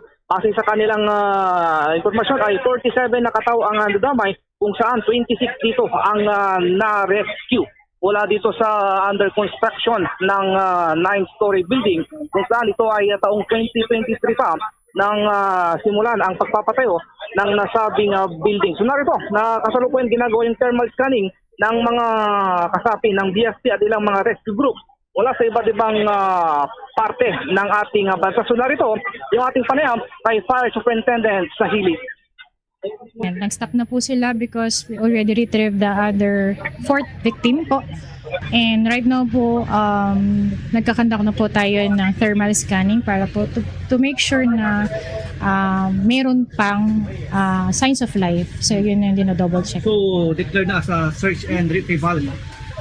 Wala pa po kasi yung ating pong magpapanel ay nagkakandak pa po ng thermal scanning. So if possible po at may makita pa tayo na sa signs of life, rescue operation pa rin po tayo. So mga ilan po? 4. So may mga nawawala pa rin? Meron pa po tayong missing 17. Ano yung mga mostly construction workers. Wala po bang nadamay? Meron pong reported na vendor, meron pong reported na kasi yung isang namatay is na naapektuhan lang po nung kabilang nabagsakan na hotel po eh. So not necessary all of them. Majority are from the construction workers. Yes. So yan, Bombo Genesis, Bombo Ever. Kanina rin dumating dito si Angeles City Mayor Carmelo June Lasatin II. Kasama niya si DSWD Secretary Rex Gatchalian, kung saan in-inspection itong lugar kung saan nangyari ang pagguho nitong 9-story building dito sa may Barangay Balibago. Tinanag naman ng alkalde na kanilang mabibigyan ng tulong itong mga naapektuhang kapitbahay nitong gusali, kung saan karamihan dito ay mga construction worker yung nasawi at wala pa rin pagkikipag-ugnayan sa kanyang opisina itong may-ari ng gusali, itong construction, maging yung construction engineer or sinasabi nga na nakakaroon pa muna ng legal remedy. So narito yung ating panayam kay Mayor Lasapin. Siyempre po, no, kay lahat naman yan, pinirecord ng DSWD para makapagsuporta din tayo sa mga kapitbahay po niya. No? Lalong-lalo na kung nakita niyo yung lahat po ng affected, no? Hindi lamang itong gumuhong building, siyempre yung accountability po nito, no? Siyempre may pananagutan din naman po, masasabi natin, yung contractor at yung mismong owner dito sa mga katabi po niya. So, as of now, wala pang kung nakikipag-usap sa inyo yung Wala po. Ang balita lang, based dun sa sabi po ng kaibigan ng owner ng nagsisik siya ng legal advice o legal remedy, no? So yan, ang Bombo Genesis, Bombo Ever, yung ilang pangalan natin sa mga opisyal ng dito sa Angeles City, Pampanga, kung saan andito pa rin tayo ngayon sa may barangay Balibago. Kuntin patuloy yung mismong pagsasagawa ng search and rescue. Thermal scanning ang ginagawa, nagsasagawa na rin sila ng K9 search ang mga otoridad. Ganon din may drone operations ang sinasagawa ng ating iba't ibang mga ahensya. Andyan ang Philippine Army, andyan ang PNP, ang Philippine National Police, andyan din ang Philippine Red Cross, ang Philippine Coast Guard, andyan din, nagpadala din ng mga rescue team, itong Metro Manila Development Authority, Metropolitan Manila Development Authority, ganun din ang ilang mga sektor ng kasabing katabing lalawigan itong Pampanga, itong Angeles City, Bombo Genesis, Bombo Ever. Okay. Bombo Jobs, yung official number tayo muna, no? 4 ang nasawi na, confirm na to. So 17 pa yung nawawala. 17 pa yung nawawala, 4 na yung confirm na nasawi dito sa Gumuhong Gusali at yung rescued ay 26 ang rescued. Siguro ating mamarapatin nandito nga. I-try natin na may live si Mayor in the second. Alamin natin kahit may ilang nakipagpulong nila ito. Okay. Ilang rescue operations para alamin natin kung kumusta yung kanilang ginawang pagpupulong. Mayor, Bombo Radio, alam na kumusta na ating overall na pagpipagpulong sa ating mga nandito yung pagpipagpulong. Hello. Hello, Mayor. Good morning. Hello. Yes, Mayor. Opo, magandang tanghali po sa inyo. Welcome sa Bombo Radio Philippines, sa Bombo Network News. Si Bombo Genesis po ito. Live po tayo napapakinggan, napapanood sa Bombo Radio Philippines. Kamusta ho yung atin pong paggalugad dyan po sa may Ground Zero, Mayor? So far, okay naman po, no? Nag-mobilize pa rin tayo ng search and rescue operation, no? Para matiyak natin na sana, no? Ano natin na meron pang sign of life. Kaya patuloy po na tayo sa operasyon. May addition na ho ba kasi mga 24 hours na po yung lumipas, ano, or more, Mayor? Ano na pong ginagawa ho natin ngayon? Nabanggit na ninyo kanina na positive pa rin kayo, na buhay pa rin yung ibang nawawala. Pero siyempre, hindi naman tayo basta-basta makakagalaw dahil ang gumuhong building, medyo yung mga ibang debris nakasakay po siya sa mga scaffoldings, no? Opo. Kaya medyo maingat po tayo. Baka mamaya mga responders natin, baka sila naman ang tamaan o sila ang mismong madaganan. But there were signs of life pa rin hanggang ngayon, Mayor? Ano po? May mga signs of life pa rin naman kahit pa paano, Mayor? Kaya nga po pinapamobilize natin, no, para yung mga K9 natin at the same time yung thermal imaging po na sumusuporta yung mga ibang mga bayan po na meron silang mga gadgets like thermal imaging. So yun po ang pinapamobilize po natin para ma-check po kung meron pang sign of life. Kasi medyo critical po yung area kung sakaling basta-basta nang papasok po yung mga sa rescue operation natin dun sa mga areas na medyo masikip at siyempre yung halos yung mga nakapatong lang yung debris mga sa scaffolding. Okay. Nakausap na po ninyo yung pamilya po ng mga victims, Mayor? Yes po, karamihan po ng biktima nakausap na po natin at meron pang waiting, no, na mga families. na dun sa mga biktimang na-declare na missing. So nakausap naman po natin, kasama po natin si Secretary po, Gatalian ng DSWD. Kwento ho pala sa amin, Mayor, ano pong background ng building na ito? 6-story ito, ano? 6 na palapag?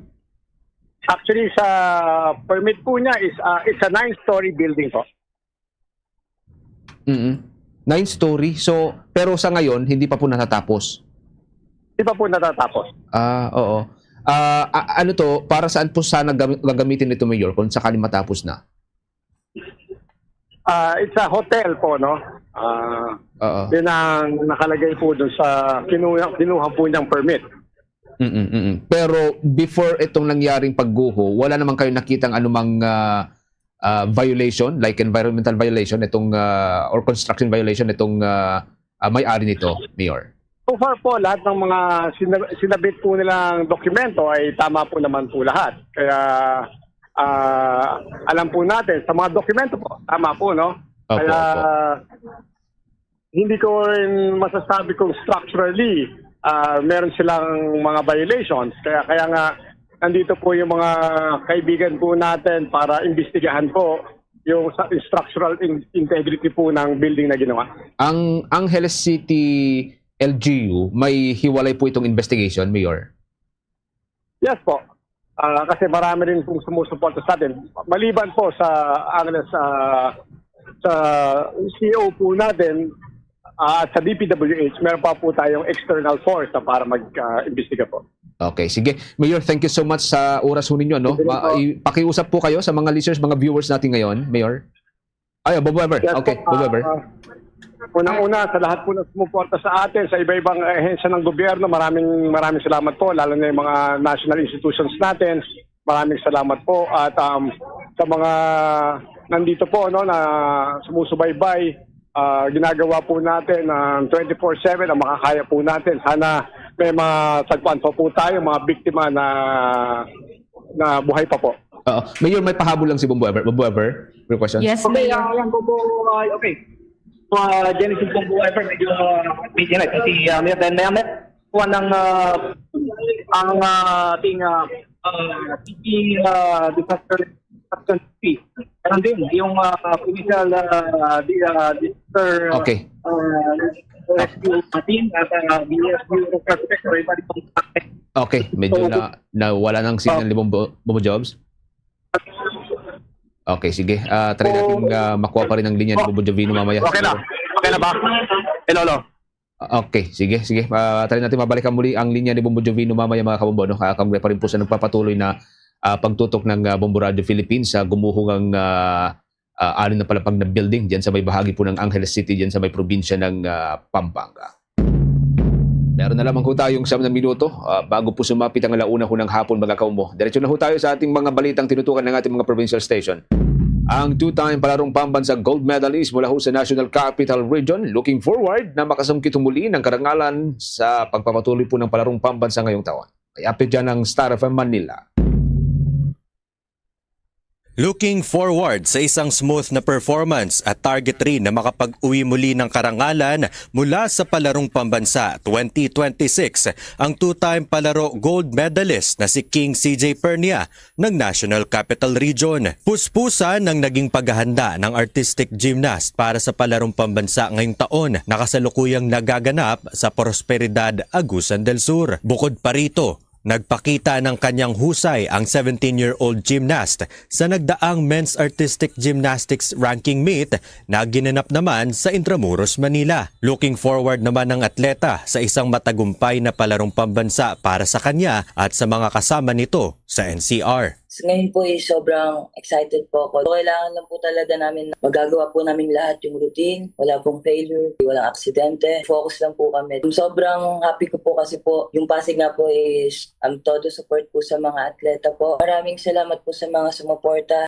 Samantala, pinaghahandaan na rin ni Pernia ang Junior Asian Championship sa bansang China sa susunod na buwan. At yan ang balita mula rito sa 102.7 Star FM Manila. Nag-uulat Star DJ German, and this is Bombo Radio Philippines, the #1 and most trusted source of news and information. Basta Radyo, Bombo! Ang binansagan naman po na barefoot runner mula sa Western Visayas target na madepensahan ang kanyang naitalang record noong palaro 2025 sa 200-meter dash event. Kumuha po tayo ng karagdagang detalye dyan sa pag-uulat ng Bombo Radio Iloilo. Muling magpapakitang gilas si Trixia Ana Arellano ng Western Visayas sa palarong pambansa 2026 matapos ang kanyang makasaysayang performance noong nakaraang taon. Naging isa si Arellano sa mga breakout stars ng Western Visayas matapos nitong basagin ang 17 anyos na record sa elementary girls 200-meter dash sa oras na 26.40 seconds. Nalampasan ito ang dating record na 26.70 seconds na nagawa ni Maureen Emily Edge Ridgevers noong 2008. Tubong Concepcion, Iloilo sa Arellano at ikinatawan nito ang Western Visayas Regional Athletic Association of WIVRA sa palarong pambansa. Agaw atensyon si Arellano dahil nakapaalamang itong tumakbo sa finals. Sa halip na magsuot ng sapatos, tape lamang ang inilagay nito sa kanyang mga paa dahil mas magaan at mas mabilis umano siyang makakakilos ng walang sapatos. Dahil dito nakilala si Arellano sa buong bansa bilang barefoot runner ng palaro 2025. Sa paningam naman ng Bombo Radio kay Mr. Hernandez Escollar Jr., ang spokesperson ng Department of Education Region 6, sinabi nito na ngayong taon ay excited sila na madepensa ni Arellano ang kanyang titulo at mapanatili ang record sa prestigyosong palaro. Yung goal talaga natin, yung dream natin ng Region 6 are the home to champions, the champs, makamit yung ultimate position which is ranked number 1. Or ma-regain natin yung position natin way back in 2023 which is rank number 2 or ma-maintain natin yung ating rank currently which is rank number 3. Yun yung dream ng buong home to champions. Si Mr. Hernandez Escollar Jr. Para sa palarong pambansa 2026 update ng Bombo Radio and Star FM mula dito sa Bombo Radio Iloilo, ito si Bombo Ayan Gahete. This is Bombo Radio Philippines, the number 1 and the most trusted source of news and information. Basta Radio Bombo! Sa ibang usapin, dako tayo dyan sa may bahagi po ng Benguet, mga kabombo. Meron pong nangyaring pamamaril at hold up sa isang gasolinahan dyan sa may Tuba sa probinsya ng Benguet.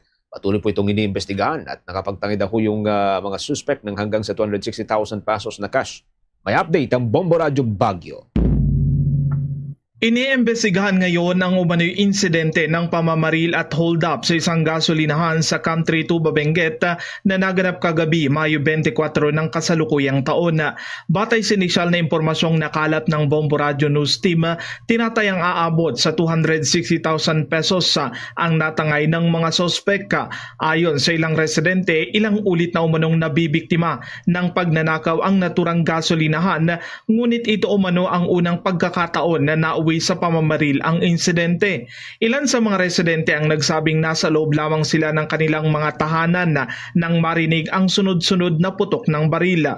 Sa panayam ng Bombo Radio kay Marceline Palangya, isang pump attendant ng gasolinahan, sinabi nito na matapos nilang magbilang at maghanda ng mag-out at ideposito ang pera sa vault, biglang pumasok ang mga sospek at tinutukan sila ng baril at kinuha ang lahat ng kita ng gasolinahan. Ayon sa kanya, 2 lalaki ang pumasok at kinuha ang perang nakalagay sa mesa.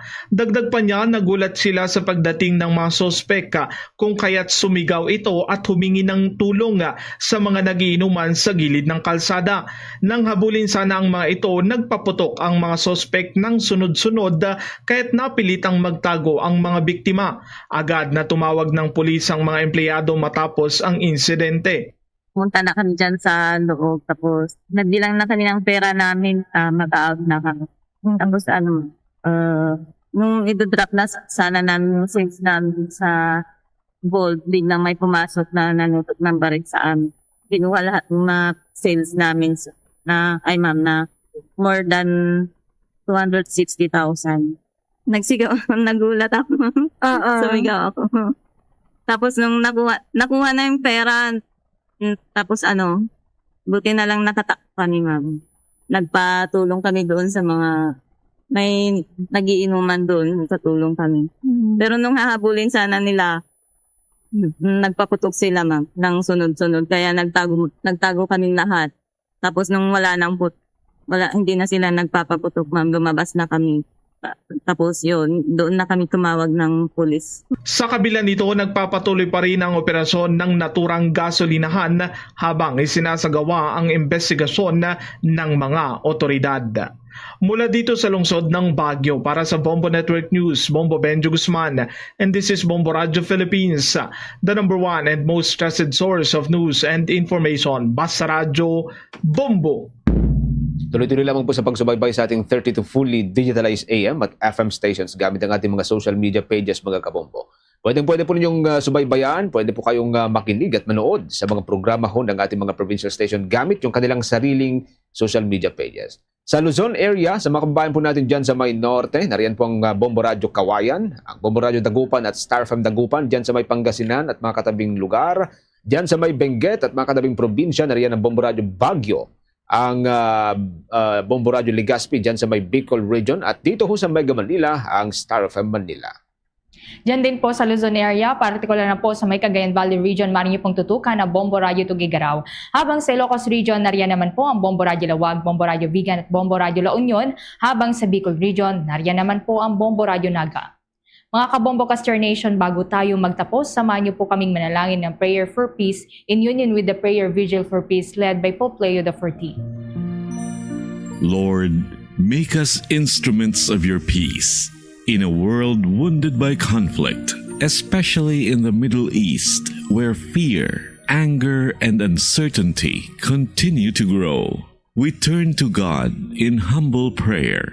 May He teach us to bring healing where there is pain, love where there is hatred, and forgiveness where there is injury. Where there is division among nations, may dialogue begin. Where there is despair, may hope rise. Where there is darkness, may His light shine. Where there is violence, may courage for peace prevail. We pray for all countries affected by tension and war. May the hearts of leaders be calmed and guided toward justice, compassion, and respect for every human life. May they seek not conflict, but understanding.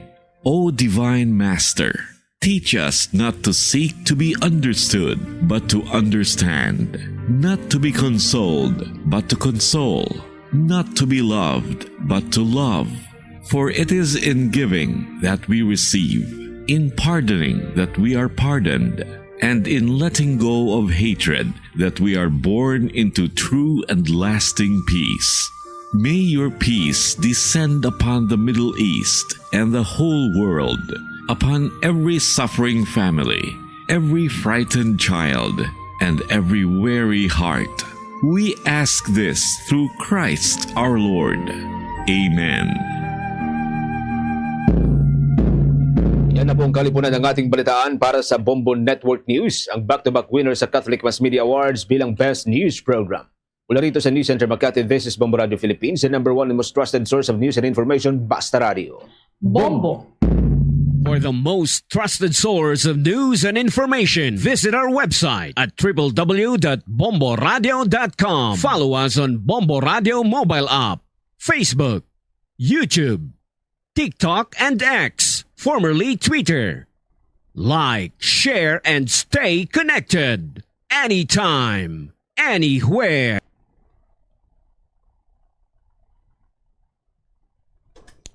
Oras sa Bombo Radio Iloilo, Philippine Standard Time. 2 minutos na nakaligad sa takna sining alauna. Balik na dari sa pagpangalagad sa Bombo Hanay sa udto sa DYFM Bombo Radio Iloilo. Standby sa aton sining mga kulturan sa dugang mga balita kag impormasyon. Si Police Brigadier General Josefino Ligan, ang outgoing PRO6 Director, nag-exit call sa kay Mayor Raisa Treñas. Ginhatagan ni Mayor Raisa sang kopya sang libro nga Nobody But Jerry. Samtang ang bahin karon sang Penro kag Iloilo City Government magabrigayon sang cadastral delineation survey sa bug-o sini nga stretch ang Haro River kag may muwasay ning man sini nga panigayonon. Mga impormasyon check naton sa linya karon sa aton sining pagpangalagad si Ma'am Joy Fantilaga Gurzal. Lakip na sinadri banwa ang laragway nga kung saan may nagapark balang red plate sa distrito iya sang Molo. Ginpalabot man ni sa talatapan sang alkalde anong panugdaon ni Mayor Isa Treñas tuhoy diri sa aton karon nga linya ang spokesperson sa alkalde sa siyudad sa Iloilo si Ma'am Joy Fantilaga Gurzal. Ma'am Joy, si Bombo Cham live ikaw sa Bomboanay sa Udto. Good afternoon. Bombo Cham, good afternoon. Good afternoon man sa aton nga mga pumuluyo diri sa siyudad sa Iloilo. Ma'am, mauna kita na sa sining pag-exit call ni Police Brigadier General Josefino Ligan sa kay Mayor Raisa Treñas sa Ma'am Joy. Kaina sang aga Bombo Cham nagkadto diri si outgoing Regional Director Josefino Ligan, no?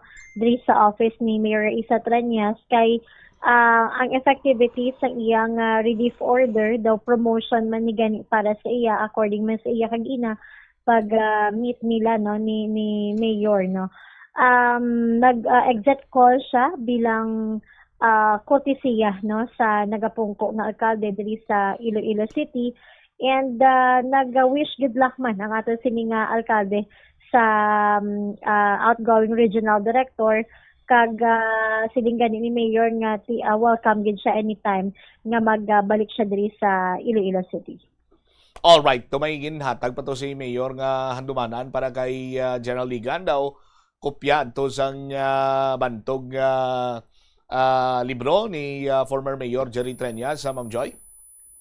Duha ka kopya sang duha ka nagkalain-lain nga libro, no. Ang isa ang Iloilo Rises, ang kung papaano nalabot sang Iloilo City ang iyang nalabutan subong. Kaya ang isa amo ni ang libro nga ni former Mayor Jerry Treñas ang Nobody But Jerry. Kag kay si General Ligan bala Bombo Cham dumahilig gid siya nga magbasa sang libro. Kay sila niya gani damo na ning time niya, no, nga magbasa kay kumbaga ang iyang ginauyatan sang una as the regional director sang Police Regional Office 6 medyo mabugat ni, no, kay siya ang pinakamataas nga siya ang pinaka kumbaga pinagid ka leader, pinaka boss, no, sa mga police diri sa Police Regional Office 6. So medyo sako gid man this time sila niya gani may tiyempo na gid siya nga makabasa sa mga libro. All right, mayo man ang performance ni General Ligan diri sa bahin iya na matyagan man naton sa bahin sa siyudad sa Iloilo, but paano ginassess ini ni Mayor Raisa Treñas ang performance ni General Ligan bilang Regional Director, Ma'am Joy? Si General Ligan, I think hindi kita magsala under sa iyang time nga nakuha sa Iloilo City Police Office ang best performing city police office, no. Nalipat lang gid ko kung ang first nga best performing city police office ang una-una gid to kung sang time niya na, no, or some previous pa, but ang pinaka-latest nga ni sining tuig nakuha sa ICPO ang best performing police city police office sa highly urbanized category sa iyang tiyempo.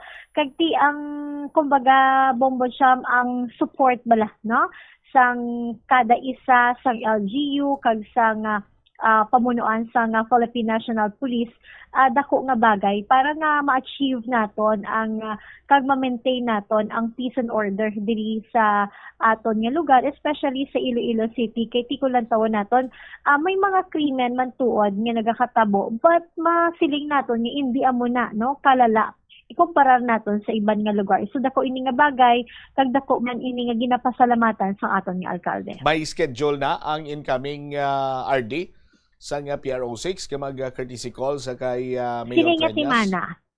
Yes, sini nga simana courtesy call man ang incoming nga regional director sa nga PRO6 diri sa opisina sa alkalde. All right. On the other hand, Ma'am Joy, ining cadastral delineation survey sa bahin karon iya sang distrito sang Haro, particularly kung sa dinamtang ining Haro River. Pwede mo kami ma-walk through sini kay dumayara sang mawasay ni sa tunga sang city government kag sang Provincial Environment and Natural Resources Office. Subong man nga aga, Bombocham nagpermahanay sa Memorandum of Agreement or MOA ang Iloilo City Government kag ang DENR, Provincial Environment and Natural Resources Office, no. Dako ini nga bagay para nga ma-solve naton ang problema naton sa pagbaha, especially sa Haro nga area. Kay ini nga kasugdanan, by the way, magahatag ang Iloilo City Government sa worth 6 million, no, or 6.028 million pesos nga fund sa DENR agod himuon nga or baga patigayon sang cadastral line delineation survey, no. Sa bugos ni siya nga stretch sang Haro River or mas kilala sa una nga ti Salog River, no. Importante ini nga survey, Bombocham, kay amo ini ang kumbaga mag-identify, no, sang legal boundaries sang aton nga suba, ang mga naga-encroach, ang mga erosion, kag ang easement area naton. Ang ining result sang survey, once nga matapos ini, ang ining mga data nga ni nga makuha naton, amo ini ang magabulig sa aton sa pagplano, pila bala ka metros ang kinahanglan i-dredge, ang pagpatigayon naton sa clearing operation, ang pag-relocate naton sa aton nga mga informal settlers, kagiban pagid nga mga flood mitigation project. Kay kun mo ay kita ni way tanabalaan kun diin ang boundary kun baga, way kita sang basis kun baga. Kay sa discussion sa Regional Development Council, isa pagid ini, no, sa major man nga rason sang pagbaha amo ang siltation sa aton suba kag mga obstruction sa aton nga river easement, no. So through this partnership sang Iloilo City Government kag sa Department of Environment and Natural Resources, mas kumbaga mas makabig naton bala nga sistematiko, no. Ang aton kay may basis kita may pagtuon, may survey para nga amat-amat naton solve ang pagbaha dira, especially sa may Haro area. Kag mabalaan naton, Bombocham, kun diin kita bala nagakadapat nga magbatang sang flood control project kesa nga magpinalagpat lang kita, kundi lang kita mabutang kanugon sa pondo para mabalaan naton if that project is really to solve, no, sang flooding. So dako ini nga bagay para sa aton sini nga alkalde ang ining MOA nga nagatuyo nga magpatigayon sang coastal line delineation survey sa bugos nga stretch sang Haro o Salog River. Siguro gina-estimate naton mga more or less 30 kilometers, no, ang iya sining kalabaon nga kinahanglan nga i-survey, Bombocham. All right. Now, lastly siguro abay ko na lang ining palamangkutanon kay may nasiplata ng pila ka mga kabombo namon nga may red plate nga naga-parking sa isa ka mall diri sa may distrito sang Haro. Nakalabot man bala ini sa kay Mayor Raisa Treñas nga talatapan na Ma'am Joy? Yes, may nag-inform sa aton. In fact, dira man gan isa yung nagpadalaman. So immediately pa-check in ni Mayor. Ginapausisa niya, no, kung kay sino ini na issue ang ini nga government service vehicle nga may logo sang Iloilo City Government nga nakapark sa isa ka mall. Domingo ni siya nga adlaw, Bombocham. Kag ginhatagan niya na ang instruction ang concerned nga office, ang aton nga General Services Office, to check pala mabalaan kung may arag giman balang official transaction o kon official nga katungdanan ang nga ginpatuman no sa amo to nga time, sa amo to nga lugar kay Domingo nga adlaw. But gusto naton nga i-emphasize, in fact daw may memorandum order ni gani si Mayor, internal memorandum order ni si Mayor sa mga opisina nga may gin-issue nga service vehicle nga dapat ang paggamit sa aton nga mga service vehicle limitado lamang sa mga official functions, no? Kag may mga ginasunod kita nga mga patakaran, mga rules and regulations. Ang initial information naton nga nakuha, but ginahulat-hulat ko na lang gid Bombocham ang papel nga ini naka delanggit kay basahon ta na ang gipadala sa aton. Doon naka MR, I mean naka ang record has sang General Services Office as per sa ilang nga record, naka Property Accountability Receipt or PAR sa isa ka staff sa Office of the Vice Mayor. But we're checking pa para mabalaan nato no kung insakto ini nga information kay mabudlay nga ngaway kita sang ginatamdan nga dokumento Bombocham. Aha. May ideya na kamo, Ma'am Joy, kung anong rason kung nga ara da ang salakyan? Wala pa kita sang ideya, ang information pa lang naton nga initial amo na no ang kumbaga ano ni tawag, ang ina nga salakyan gin-issue sa or may property accountability receipt sa isa ka staff sang Office of the Vice Mayor. All right, sige. Thank you so much, Ma'am Joy. Salamat man and good afternoon. There you have it, si Ma'am Joy Vantilaga Gorzal sa mga balita kag issues man sa bahing karon niya sa syudad sa Iloilo. So nakapangalan sa staff sa Vice Mayor's Office. Sa aton sining mga kabombo base kung mayara sa mga ginapatigayon sining mga hiloy koton to kag nakalabot ditong salakyan. By the way, hibaloon aton ina sa aton man sini paday niya nga pangalagad kay parang mabalaan taman kung anong rason sa bahin karon sining salakyan Domingo nga adlaw nasiplatan dito sa kilid sang mall or sa idalom sa mall nagapark sa may distrito iya sang Molo. 16 minutos na nakalikad sa takna sining launa. Standby sa kay Bombo Krill Amelia sa kay check man nato ng iya sining follow-up report sa sining pag-exit na ni Police Brigadier General Josefino Ligan bilang Regional Director sang Police Regional Office 6 kag isa ka babay na sapuan nga wala na sang kabuhi sa sulod sang ila sining puluyan sa may distrito iya sang Lapas. Ginapatihan ini siya ang ginapatay. Sospitsado kilala man sang biktima kag naalarma ang pamilya sini sa Estados Unidos kay hindi nila makontak ining nasambitan nga persona sang ginsekyar sa closed circuit television dito kag ila sini nga nakita ngaway na sang kabuhi kag may pilas. Initially ang nasambitan sining biktima.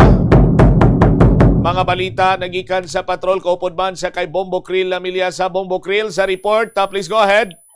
Bombocham una kita diri sa may police report sa bahin sa distrito sang Lapas kung sudi na sa puan nga wala na sang kabuhi ang isa ka senior citizen sa sulod mismo sang iya diri na balay no sa may Ledesco Village as we mentioned diri sa distrito sang Lapas subong lamang nga aga sang Mayo 25. Sa interview diri sang Bombo Radio kay Rolly Gumban ang Chief Security sang Ledesco Village Association Incorporated, iya diri ginpahayag na may ara lang kuno diri nga nag-report sa ila ng mga security personnel no sa ining nasambit nga village nga may isa ka senior citizen nga nasakwan nga wala na sa kabuhi sa iya sulod mismo nga balay.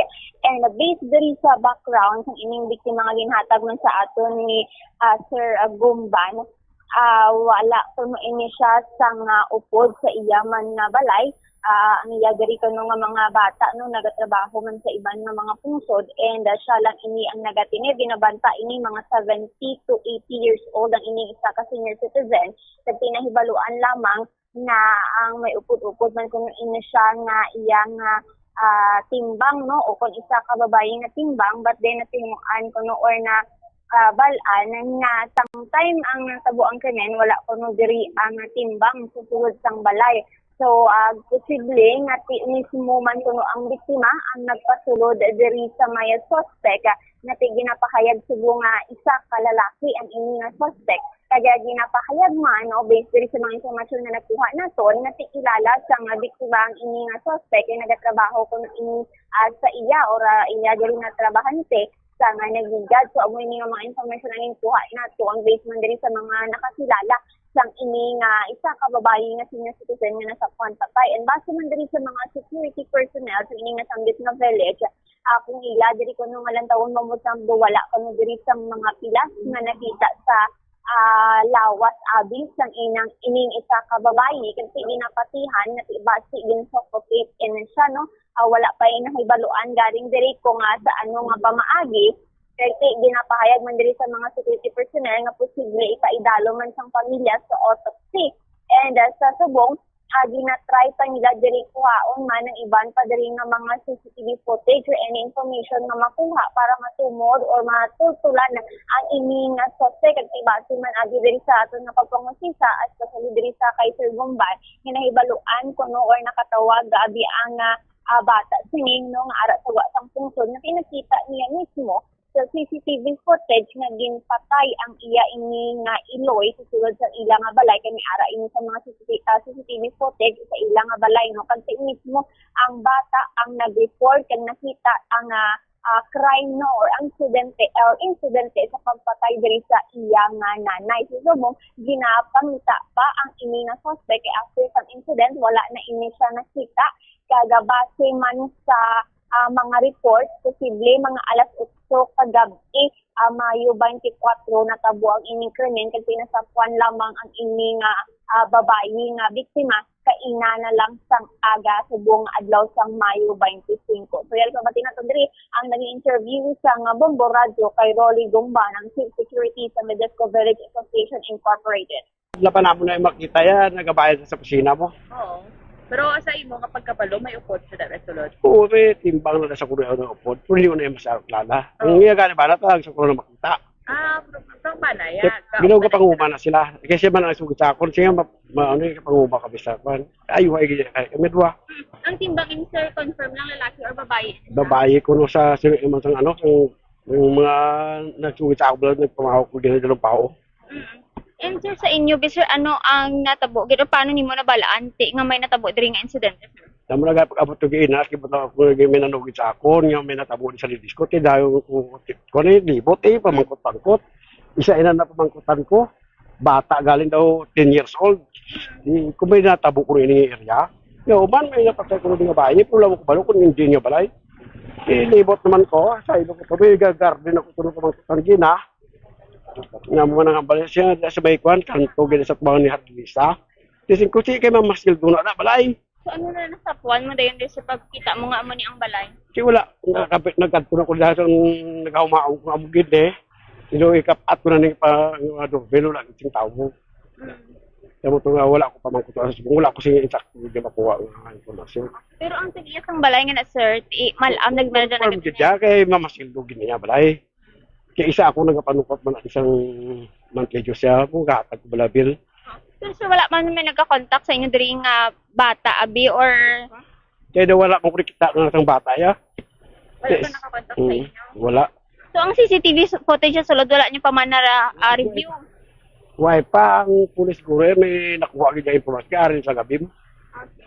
Pero kagabi, initially natabo, sir?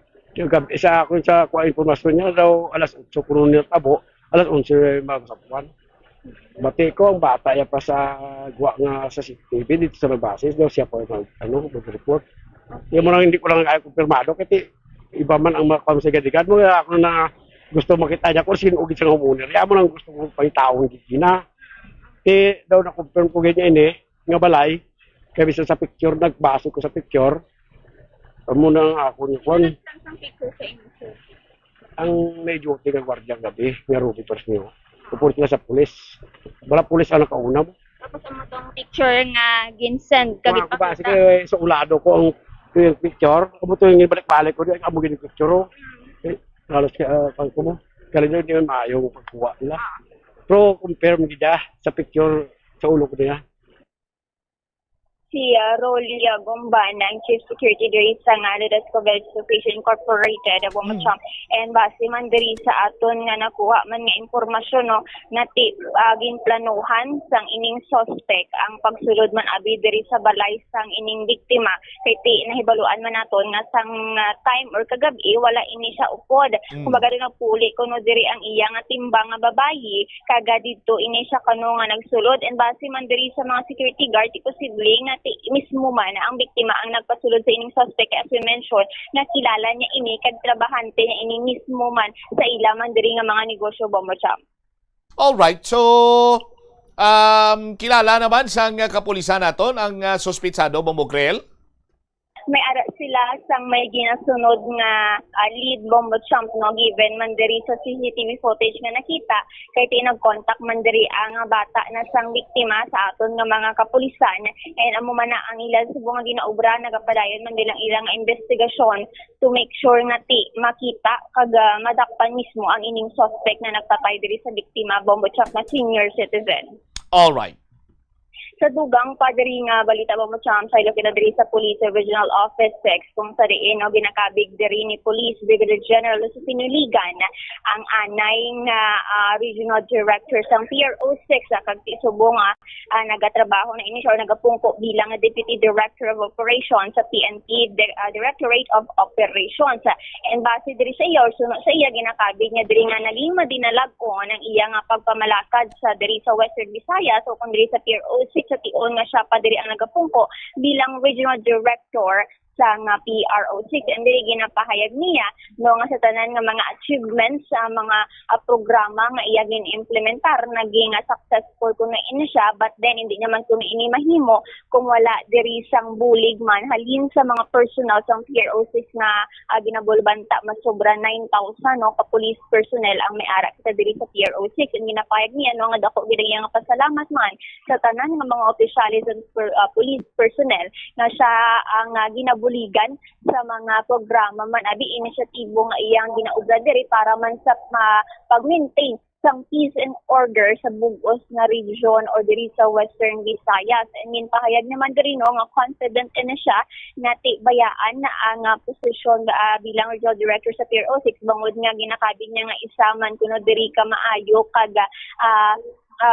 ihatagid no ang tanan niya diri man nga mga efforts amo ini nga bag-o naton nga Regional Director nga si Police Brigadier Rudolph Tuanyo kag madumduman man nato na ibaluan na sa Randolph Tuanyo Bombocham, and nahibaloan man nato nga kainas sang aga nag-abot na in na siya no formal nagit in na siya nga nagapungko bilang acting Regional Director sa PRO6, and payag diri ni Police Brigadier General Ligan nga maara sa maayo nga mga kamot ang nagbulos no nga leader man abi sang PRO 650 for sure kano ang tanan niya diri nga mga achievement mas malapawan pa diri ni Police Brigadier General Tuanyo, and ginawhinyo naman diri ang suporta sa mga police personnel nga apisar nga may-ara sang bag-o nga Regional Director, ginapangabay niya nga titani padayon diri ang ilaman nga suporta no sa bag-o nga leader para man mga mas maging madinalag-on pagid ang rehiyon,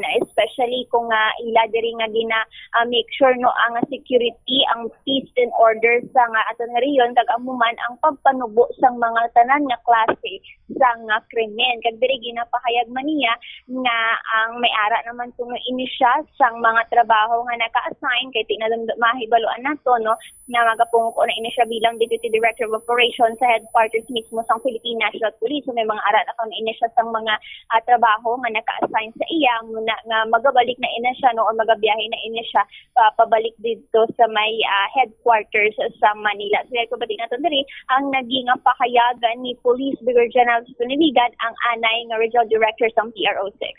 I believe for the last 11 months that I've been staying as the Regional Director, we were able to accomplish the core functions of the PNP, which is the crime prevention and the crime solution efforts. Stated in our PNP mission statement, and like I said, for the last 11 months, we were able to do that. And I believe with the 9,200 strong men of PRO6, kasama sila na ipapatupad natin yung magandang patient order dito sa Western Visayas. A follow-up na questions po with your all achievements and program implemented during your time here at the PRO6. Masasabi ba natin na RD na you are satisfied with all the things na ginawa niyo po sa PRO6 bago po kayo umalis sa pwesto bilang Regional Director RD? Katuwang ng ating kapulisan sa buong PRO6 ay with all humility and honesty, we believe na na-accomplish naman natin yung dapat gawin dito sa PRO6. Like I said, ipagpapatuloy yan ng ating bagong regional director. Hihigitan pa. No doubt about that, like I said. Gagawin ng buong kapulisan at sa pamagitan din ng programa ng ating Chief PNP, yung 7-focus agenda niya, and the organization's mantra na lagi natin binabagit. Mapapatunayan, may ipuprove namin sa community ng Western Visayas na PRO6 ay ang bagong pulis para sa bagong Pilipinas. Serbisyong mabilis, tapat at nararamdaman.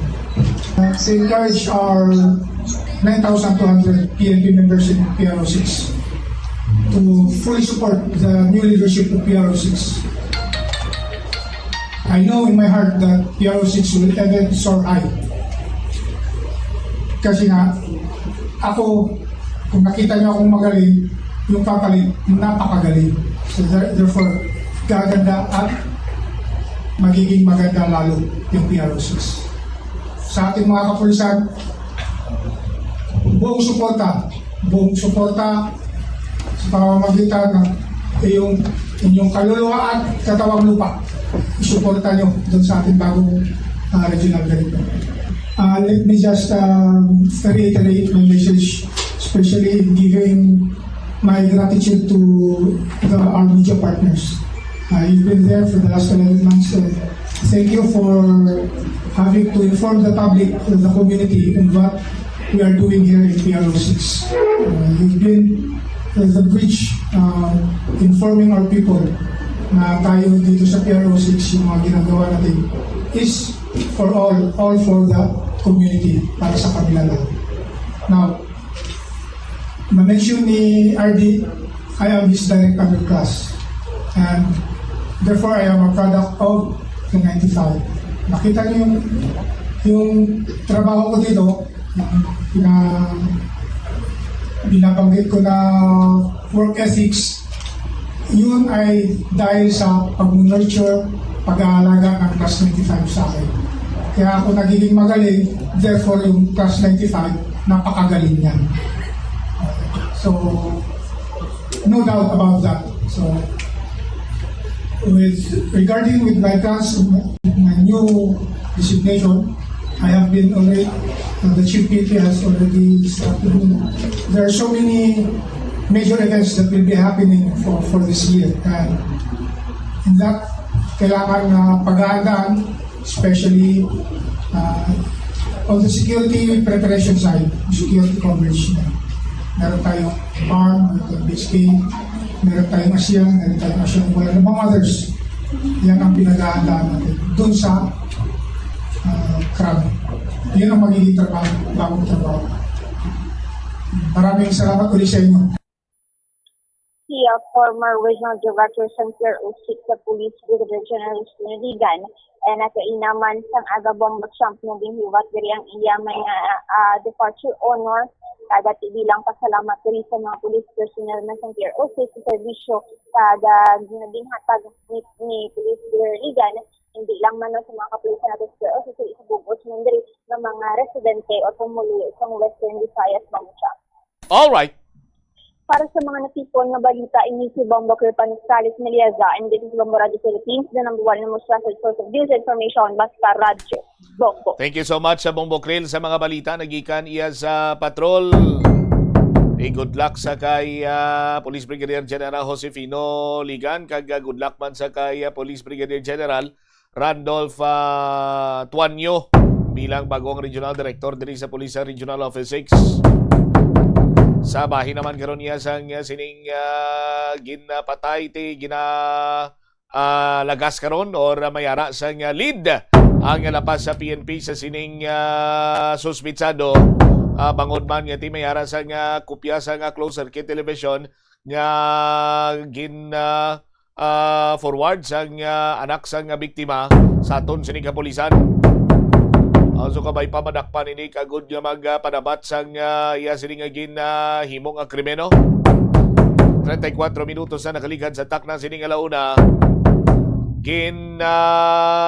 Tumod bilang bagong Department of Labor and Employment Secretary ining si former MMDA chairman nga si Francis Tolentino. Sa aton sinikilaw niya mga kuturan sa confirmation, yari bala ang statement ang ginapagwa nga statement ni Press Secretary Attorney Claire Castro. Itinalaga ni Pangulong Ferdinand R. Marcos Jr. bilang Acting Secretary ng Department of Labor and Employment o DOLE si dating Senator Francis Tolentino. Tiwala si Pangulong Marcos Jr. na mapamumunuan ni incoming Acting Secretary Tolentino ang DOLE dahil sa kanyang kakayahan at malawak na karanasan sa paghawak ng mahalagang tungkulin sa pamahalaan lokal o nasyonal. Nakatakdang manumpa bilang bagong kalihim ng DOLE si incoming Acting Secretary Tolentino kay Pangulong Marcos Jr. mamayang hapon dito sa Malacanang.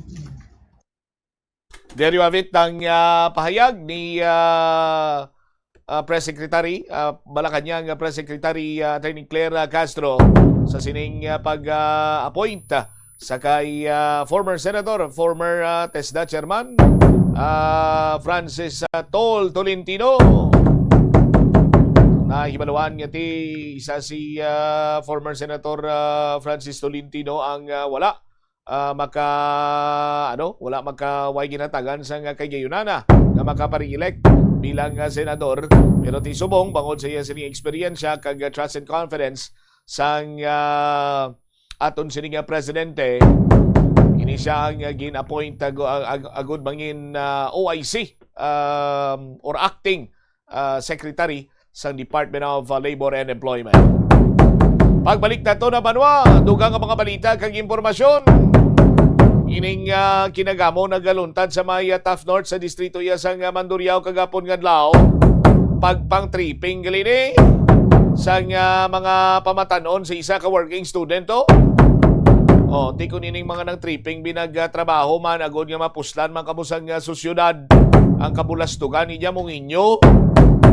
Anyway, balikan tayo na sa aton sinimanay nga pagpalayag matapos ginamang pila ka importante nga mga pahanumdom. Oras 36 minutos sa kaligad sa taknang alauna. The Farmers Bazaar, your traditional public market with the touch of Plazuela Dos, ang isa ka lugar nga gintukod sa tion kag sa kasagsagan sa COVID-19 pandemic nga may tinutuyo nga maghatag sa imo sang safe marketing experience. Subong nga ang COVID-19 hindi nagidman dako nga pamahog kag nagapakadto na kita sa next normal. Rest assured nga ang Farmers Bazaar will further evolve agud yung magpadayon sa paghatag sa inyo sing satisfying marketing experience. The Farmers Bazaar sa lower level tara na pahamtang ang fish, poultry kag meat section. Para naman sa inyo mga kinahanglanon nga prutas, utang kag iban pa, magbisita sa upper level, pinaagi sa paggamit sa hagdanan o kon sa pagkadto direkta sa parking lot. The Farmers Bazaar, your traditional public market with the touch of Plazuela Dos. Panugyan na rin sa eksperto kon kwarta ang paghambalan. Apesar limitado ang imo abilidad nga mag-invest, ang gamay nga contribution sa investment accounts ang makabulig sa imo nga maggamit ang earned money nga maka-generate sang dugang nga income. Ikonsiderar ang pagbukas ng retirement account o kon iban nga investment. Plazuela de Iloilo, Billboard of Activities for May 24 to 30, 2026. sa pinakaulihing Sabado sang Mayo. Spend it sa Plazuela de Iloilo. Kaupod si Mr. Totong Villaruz, kagangiyang banda sa concert at the plaza. Blasting of alas 6 ng gabi sa Mayo 30, Sabado. Sa tion sa musical show, napulo ka mga matahom nga Plazuela de Iloilo mags kag madamo pa nga iban ang igaparapol sa mga suki sang Plazuela de Iloilo. Sa Mayo 31, Domingo, ginaagdang tanan nga mangin kabahin sa Eucharistic celebration nga pagahiwaton sa Latolda sa among adlaw alas 11 sang aga. Sa tion sang Holy Mass, pangayoon naton sa Ginoo nga hatagan niya kita sang kabakod nga malampuwasan ang internal kag external problems sang aton pungsod. Plazuela de Iloilo, we remain to be one with you in the common hope for a better community and a progressive country in 2020. Tanan kita mayara sang mabulig agud pakibatuan ang climate change. Magamit sang bag nga pwede magamit sang liwat-liwat agud mabuhinan ang plastic bag nga ginahaboy. Bango dinhi nagatugas ang greenhouse gases. Ikaduha, hindi masumi magamit sang computer. Kung 4 ka oras lamang sa isa ka adlaw ang imo nga paggamit sang computer, makabuhing ka na sang carbon dioxide emission nga 83%. Ikatatlo, kung malapit man lang imo nga kaladuan, mas maayo nga maglakat o kung magsakay na lang sa bike. Magluwas sa makakinot ka na, mabuhinan pang polusyon nga nagatugas ang climate change. Saludo ang Pioneer Adhesive sa mga nagpapaginhawa ng buhay natin. Ang laking ginhawa ng dulot nyo. Gumagaan ng buhay dahil sa inyo. Latero, tubero, palay, mekaniko, antero, sampatero, karpintero, pintor, kaminero, relohero.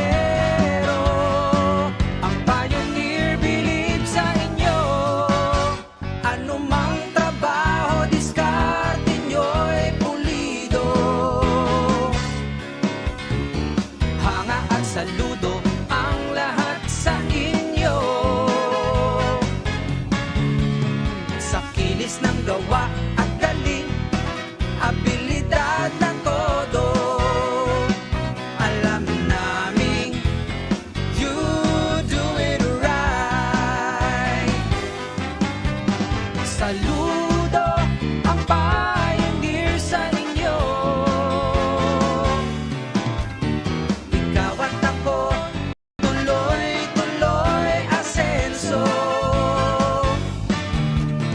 Sa kinis ng gawa at galing, abilidad na todo.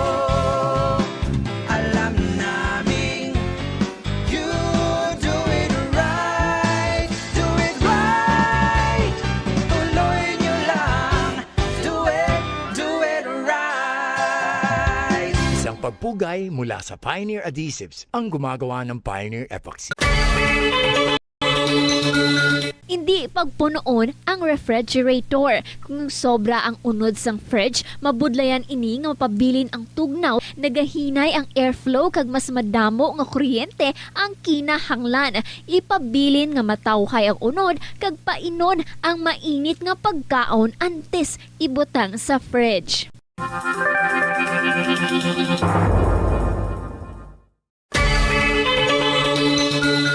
Kung nagaluto ka sa kusina, ipasiguro nga husto ang kadakuon o sukat sang kaldero, kasirola o kalaha sa burner nga ginagamit sa pagluto. Makabulig ini para malikawan ang pag-awas sang kalayo sa kilid. 32 minutos na nakaligad sa takna sining launa. Balik na diri sa pagpangalagad sa Bombo Hanay sa udto sa DYFM Bombo Radyo Iloilo.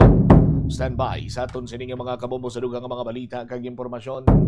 Ara engineer si Councilor Shin. All right, we have on the line Councilor Shin Marie Mabilog sa aton sining pagpangalagad kay sa sandig sa aton sining pagpalupamangkot ining salakyan nga nakita nga naga-park sa idalom sang mall dito sa may distrito sang Molo. Nakapangalan sa staff ni Vice Mayor Love Baronda, but may mga information man kita nga daw ginhulam kuno ni Councilor Shin. Sa confirmation, check naton bala. Councilor Shin, good afternoon. Si Bombo Cham Live, ikaw sa Bombo Hanay sa udto. Mambot sa mayong hapon gid kag mayong hapon man sa tanan nga tagpalamitin naton sa Bombo Radyo. Yes, Councilor, nagtawagin kami sa imo agod nga maklaruhan man kita regarding sa sining government service karon nga ara sa may idalom sa mall naga park kag it turned out nga daw ikaw kunong naghulam sini. Ano ka matuod ina, Councilor?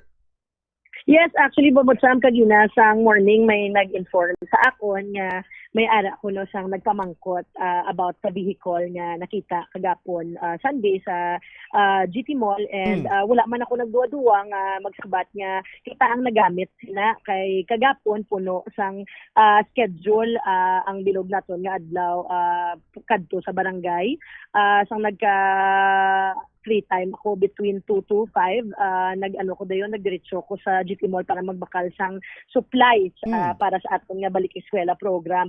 Pero ang ini nga vehicle because actually sa aton city government tanan nga konsehal almost hindi ko tanan nga konsehal may ara sang salakyan pero ako wala ako gingaan sang city government amo na nga ginobra ko nagulam ako anay kay vice mayor kinalipay man kita kay ginasuportahan ang mga programa ang ginaobra ta ginpahulam niya kita.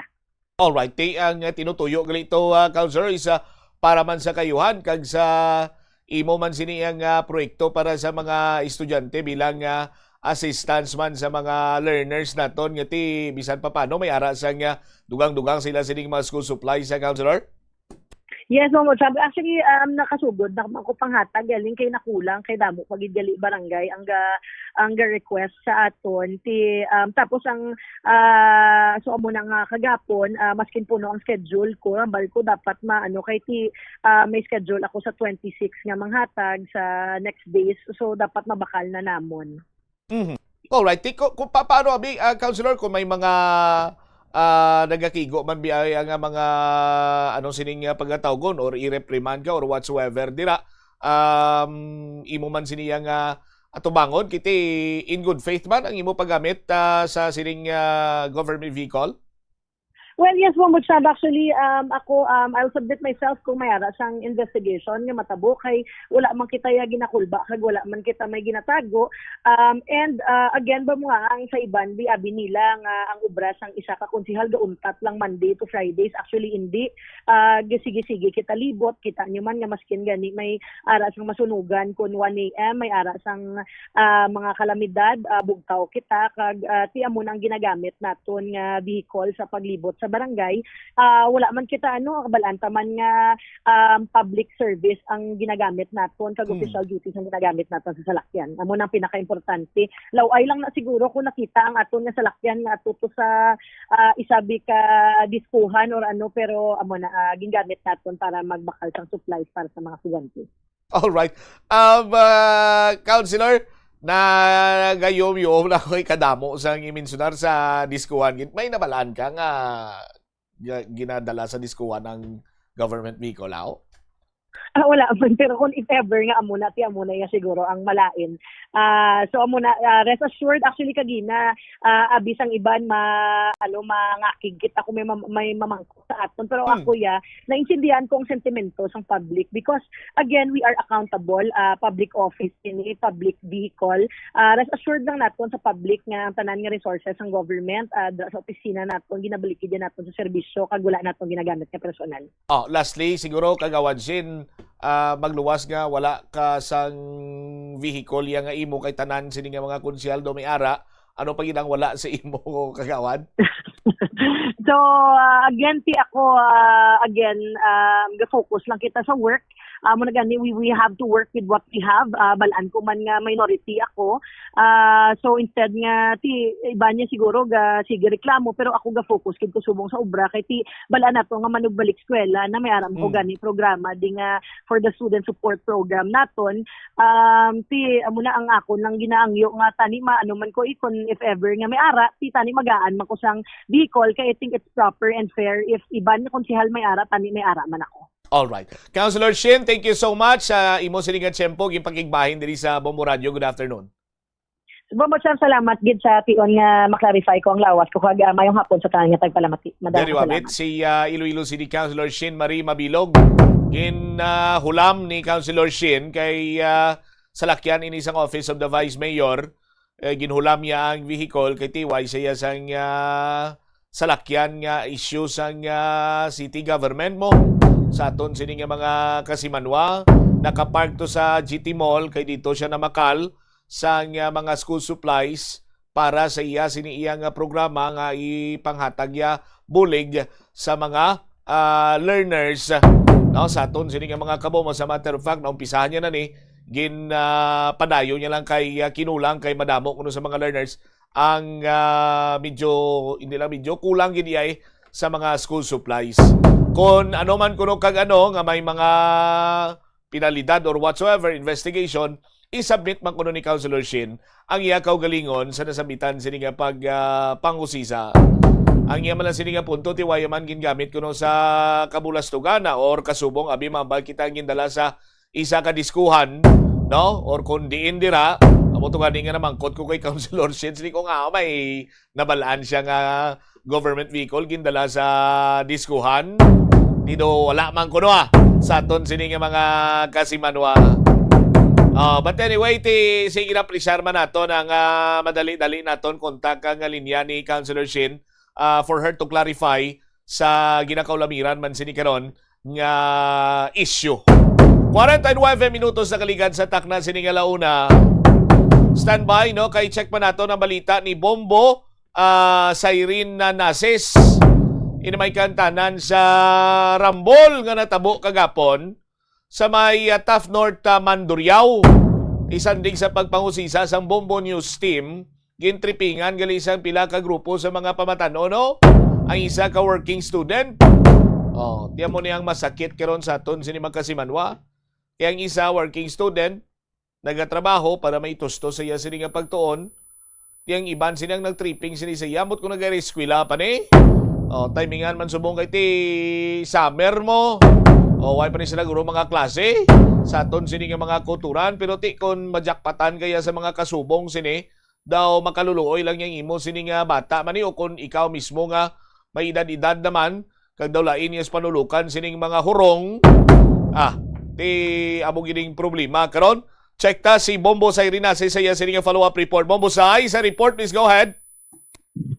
Gintripingan sa tatlo kaninoblidad ang 15 anyos na working student matapos sa ginlagas ng 3 man kaninoblidad sa Barangay South North, Mandurriao, Iloilo City kahapon Mayo 24.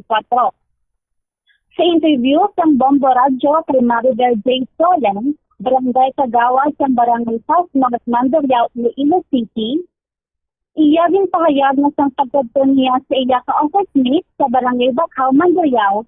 Dito niya una nakita ang grupo sang pamatan-on na galimog sanay sa sagwa sa ang kalsada. Suno pa sa iya, ginumungan siya sa iya ka-office mate na may nagadinalagan sa sagwa sa kalsada. Pero sa wayo niya ining sila kuntani, pero nahadlok ini siya nga magwa, tungod naghahabuyanan na sang bato ang mga grupo sa mga pamatan-on, sa luwas hindi niya ini makilalaan. Dugang pa niya, ang paglagsanay sa mga grupo sa pamatan-on, nakita niya nga nagapadulong pakadto sa 3 ka porsyon sa establishmento sa Barangay Bacau, Mandurriao, mga ginabuluban sa alas 4 sang hapon kagapon. Klaro man niya nga dito lang niya nakita ang insidente sa oras nga ara siya sa Barangay Bacau, Mandurriao, kag hindi sa Barangay South North, Mandurriao. Posible man nga halin sa Barangay Bacau ang paglinabsanay pakadto sa Barangay South North, Mandurriao, kag dito na posible nga nag-umpisa ang komosyon. Yari ang kabahin sang pahayag ni Barangay Kagawad Maribel J. Solen sa ang Barangay South North, Mandurriao, Iloilo City. In regards sa natabo kagapon ng insidente, ano ma'am ang masasabi mo? Ara ako sa Bacau kay ato ako sa ako na office mate nila sa Wingit diri. So nakibot kami nga may nagadinalagan nga mga kabataan around mga 4 PM guro sa hapon. So bali wala ko nagwa kay tungod ang mga bato kadlag ko ang ginapanghaboy nila. Wala ako kabalo kung sino ang ila nga ginatuyo. Kag nalinalagan sila kadamo sa ila. amo to, pagka nakibot ang office mate ko niya na may nagandagan yung mga kabataan, sila nga, tani magwa man ako, kay gusto ko man sila tani nga sawayon, kay in charge man ako sa BCPC, sa kabataan, ugaling nakulbaan ako tungod, basi maigo ako sa mga bato, kadlang po, maginapangkungkoy nila. So, hindi ko nakilala ang kabataan, kay actually daw mga pangayaw ang kabataan dili kahapon sa nakita ko. Nato hayag ni Barangay Kagawad Morider June Solens ang Barangay South North Mandirao, Iloilo City. Paano na determinar, Bombo Siren, nga ang mga grupo gali isang pamatanon maging tripingan nga working student? Kay based sa nakuha natin Bongo Champ informasyon sa Barangay South North, mismo ang barangay wala man sila sang may na baton nga report tungkol sa insidente. Kag sa video lamang nila nakita nga may amo ilang insidente Bongo Champ. Kag ang natabungan nilang insidente ngang bali doging bantayan na nila siguro ang biktima nga antes na makatapos siya sa out niya siya ulubrahan kag di ko nila ginimposahan nga ginlagas ang amo ng biktima Bongo Champ. Din ko nun trabaho ang biktima, Bombo Siren? Sa Bongo Champ, nagtatrabaho ining estudyante or working student sa isa ka fast food chain nga lapit Mandira sa may Barangay South North Mandaluyao, Iloilo Okay, City. so botsalingon nga do kilala nila ni ang biktima ni may upod ning biktima or nagaisahanon lang gini ang biktima, Bombo Siren, sa natabo gapon? Bongo Champ, ang biktima sa lang isa ang nagwa sa iya ulubrahan. So bali, timing man siguro Bongo Champ nga ang biktima may nakakilala sa iya sang time na ginagas mo siya sang tatlo kaini nga minor de edad. Amo man dito guro maging buligan sang mga grupo sang pamatanon nga kamalagson man kag pagsumbagon yo ang mga tatlo to kami de edad nga tugas ang promosyon sa may barangay South North Mandaluyao, Bongo Champ. So bali may grupo man to gali ang working student na tong gintripingan pagkakita nila sang mga amigo ya or nakakilala sa iya nga ginlagas tong ilang kaupod or migo nag-impon man to yang iya sini nga mga abyan kaga dito na nagtinapungulay na ginabuyanay sila ba to? Oh yes, Bongo Champ, actually, based man sa informasyon nga nakuha naton kay Police Captain Dr. Oliveros ng Iloilo City Police Office Station 10, nga sang nakuhaan man natin sa informasyon bisang kagamay lang tugon nga ara siya sin appointment nga pagkakatuan kag masambit man niya nga ang mapulay na kuntani ang biktima halin sa Yobra kadto sa ila balay sa Haro, pero gulpi lang umisa ginagasang ginaaligar nga tatlo nga kalalaki nga mga minor de edad nga posible nga nagdalagan ini siya kag gilayon nga tumba kag nakaagom sang ginaligar pilas o kondang kira sa kamot.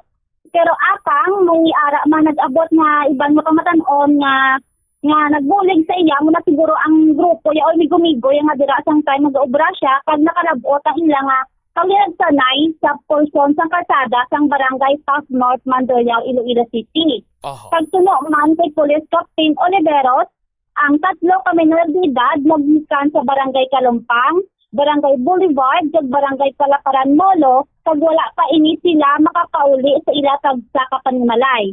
Kag ginathag man ni Police Captain Oliveros nga wala sing may nabun-an sa nakabo nga insidente. Pagsasubong, padayon ng investigasyon sa mga kapulisan, agod madakpan ang tatlo nga ini nga mga minor de edad, Bongo Champ. I-rescue ini sila kag i-refer sa DSWD sa Crisis Intervention Unit. But anyway, ako mo natumod ni Sir Oliveros kung taga-diin ining mga naglagas dito kag lunsay mga minor de edad ni taga-distrito sang Mulo gali ni. Tinapat mayara ni sa nagakigo sini karon niyang coordination sa Mulo PNP sa Chief of Police dira sa Mulo para nga matultulan kag matumod ining mga kabataan nga masami kunya ko magsala ti basikon sila man ining nagaumpisa sa mga rinambulanay kag kinagamo sa disuras man sang kagabiyon, Bombo Siren? Posible Bongo Champ, mga amo nga pamatanon, mga posible masiguro nga may mga grupo-grupo nga kung episal mo kung manggod di sa balabog sa champion makita-kita nga kung abi mo kung ginatulog ka, di masakit or lain ang intensyon sa tao sino asa nga magdumot kag asa nga makakuha sila sang tiyempo kag dira ka na dayon tambangan bang champ. Amo nang dapat nga anhan sang kapulisan ta para nga ti way kimo ya kabalo lapyo kalins trabaho, gusto mo ya nga mag puli sa inyo sininga puluyan, makalabay ka dira para nga makasakay ka sa public utility jeepney o kon na modernized jeepney tapos way kimok balo may nagasunod nagali sa likod mo sini nga mapukol sa imo sang bato kol mampak sa imo sa mga matiga nga bagay. So tamak delikado magamo sina Bombo Siren. Yes, Bobo Cham. Kag isa man ni kaleksyon para sa mga ginikanan natin, Bobo Cham, mga ginikanan natin, Bobo Cham, no nga kung permigid nila i-check ang nila makabataan o kung i-message gid kung ano oras makapuli para anytime makabalo sila kag kung may matabo din man ma-actionan gid dayon sa atan mga kapulisan, Bobo Cham. All right. Ini si Bombo Siren Marquez and this is Bombo Radio Philippines, the number one and most trusted source of news and information, Basta Radio Bombo. Salamat gid Bombo Siren na nasi sa imo sining follow-up report.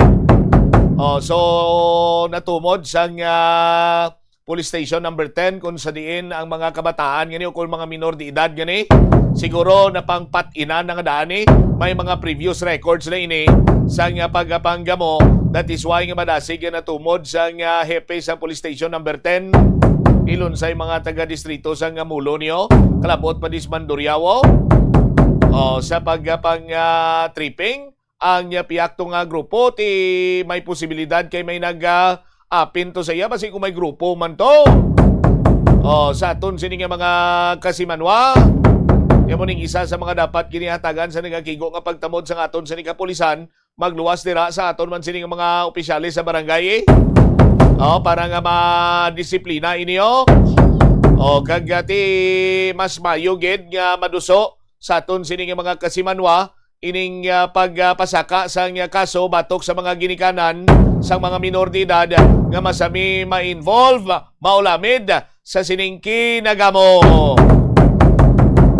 Standby na kamo sa kapol lamang program, kaupod naman sa kay Tita Regine. Isimong siya mablanco over gabilin sa imo. Sang manayanay nga hapon, may God bless us all. This is Bombo Radio Philippines, the number one and most trusted source of news and information. Basta Radio Bombo! Sa sili nga pamaagi, makakinot ka sa konsumo sa gatong kag makapamagan manini sa mga galastuson. Panugyan na rin sa eksperto kon kwarta ang paghambalan. Apesar limitado ang imo abilidad nga mag-invest, ang gamay nga contribution sa investment accounts ang makabulig sa imo nga magamit ang earned money nga maka-generate sang dugang nga income. Ikonsiderar ang pagbukas ng retirement account o kon iban nga investment account. Plazuela de Iloilo Billboard of Activities for May 24 to 30, 2026. Sa pinakaulihing Sabado sang Mayo, spend it sa Plazuela de Iloilo. Kaupod si Mr. Totong Villaruz, kagangiyang banda sa concert at the plaza. Blasting of alas 6 ng gabi sa Mayo 30, Sabado. Sa tion sa musical show, napulo ka mga matahom nga Plazuela de Iloilo mags kag madamo pa nga iban ang igaparapol sa mga suki sang Plazuela de Iloilo. Sa Mayo 31, Domingo, ginaagdang tanan nga mangin kabahin sa Eucharistic celebration nga pagahiwaton sa Latolda sa among adlaw alas 11 sang aga. Sa tion sang Holy Mass, pangayoon naton sa Ginoo nga hatagan niya kita sang kabakod nga malampuwasan ang internal kag external problems sang aton pungsod. Plazuela de Iloilo, we remain to be one with you in the common hope for a better community and a progressive country in 2026. Tanan kita mayara sang mabulig agud pakibatuan ang climate change. Magamit sang bag nga pwede magamit sang liwat-liwat agud mabuhinan ang plastic bag nga ginahaboy. Bangod ini nagatugas ang greenhouse gases. Ikaduha, hindi masumi magamit sang computer. Kung 4 ka oras lamang sa isa ka adlaw ang imo nga paggamit sang computer, makabuhing ka na sang carbon dioxide emission nga 83%. Ikatatlo, kung malapit man ang imo nga kaladuan, mas maayo nga maglakat o kung magsakay na lang sa bike. Magluwas sa makakinot ka na, mabuginan pang polusyon nga nagatugas ang climate change. Yari ang isa ka praktikal nga pamaagi agon makakinot sa paggamit sang tubig. Pag-usar liwat sang tubig. Kolektahon ng tubig nga gingamit sa pagpanglaba o ng tubig nga nagatulo gikan sa aircon. Pwede mo ina magamit sa pagpanglimpyo sa salog, pag-flush o kung pagbunyag sang tanom. Ang tubig nga abi mo wala na pulos, pwede pa yagali nga makabulig sa imong palibot.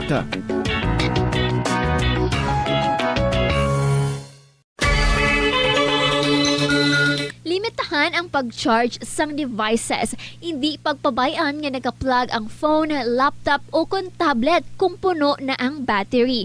Patyon o kung i-unplug gilayon kung tapos na. Makakinot ini bisan gamay lang per device. Ilabi na kung madamo ang empleyado sa opisina.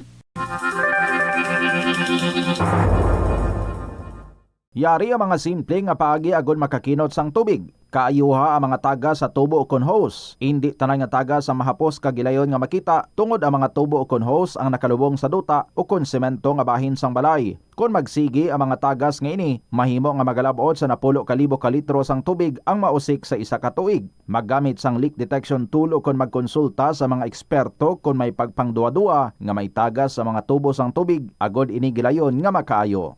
Sa eskwelahan, ang pag-practice ng good manners and right conduct ang makabulig sa paghimo sang positive, respectful environment para sa pagtuon. Nagapakita ini sang pagtahod hindi lang sa mga manunudlo kundi mangin sa imo mga classmate kag sa school community. Mag-abot sa eskwelahan on time. Ang pag-abot sang late sa klase kag sa aktibidad ang nagapakita sang kakulang sang respeto sa oras sang iban. Magpamati sa imo maestra o kun maestro samtang nagadiscuss sang lesson kag sundon sang maayo kun may yara sang instructions.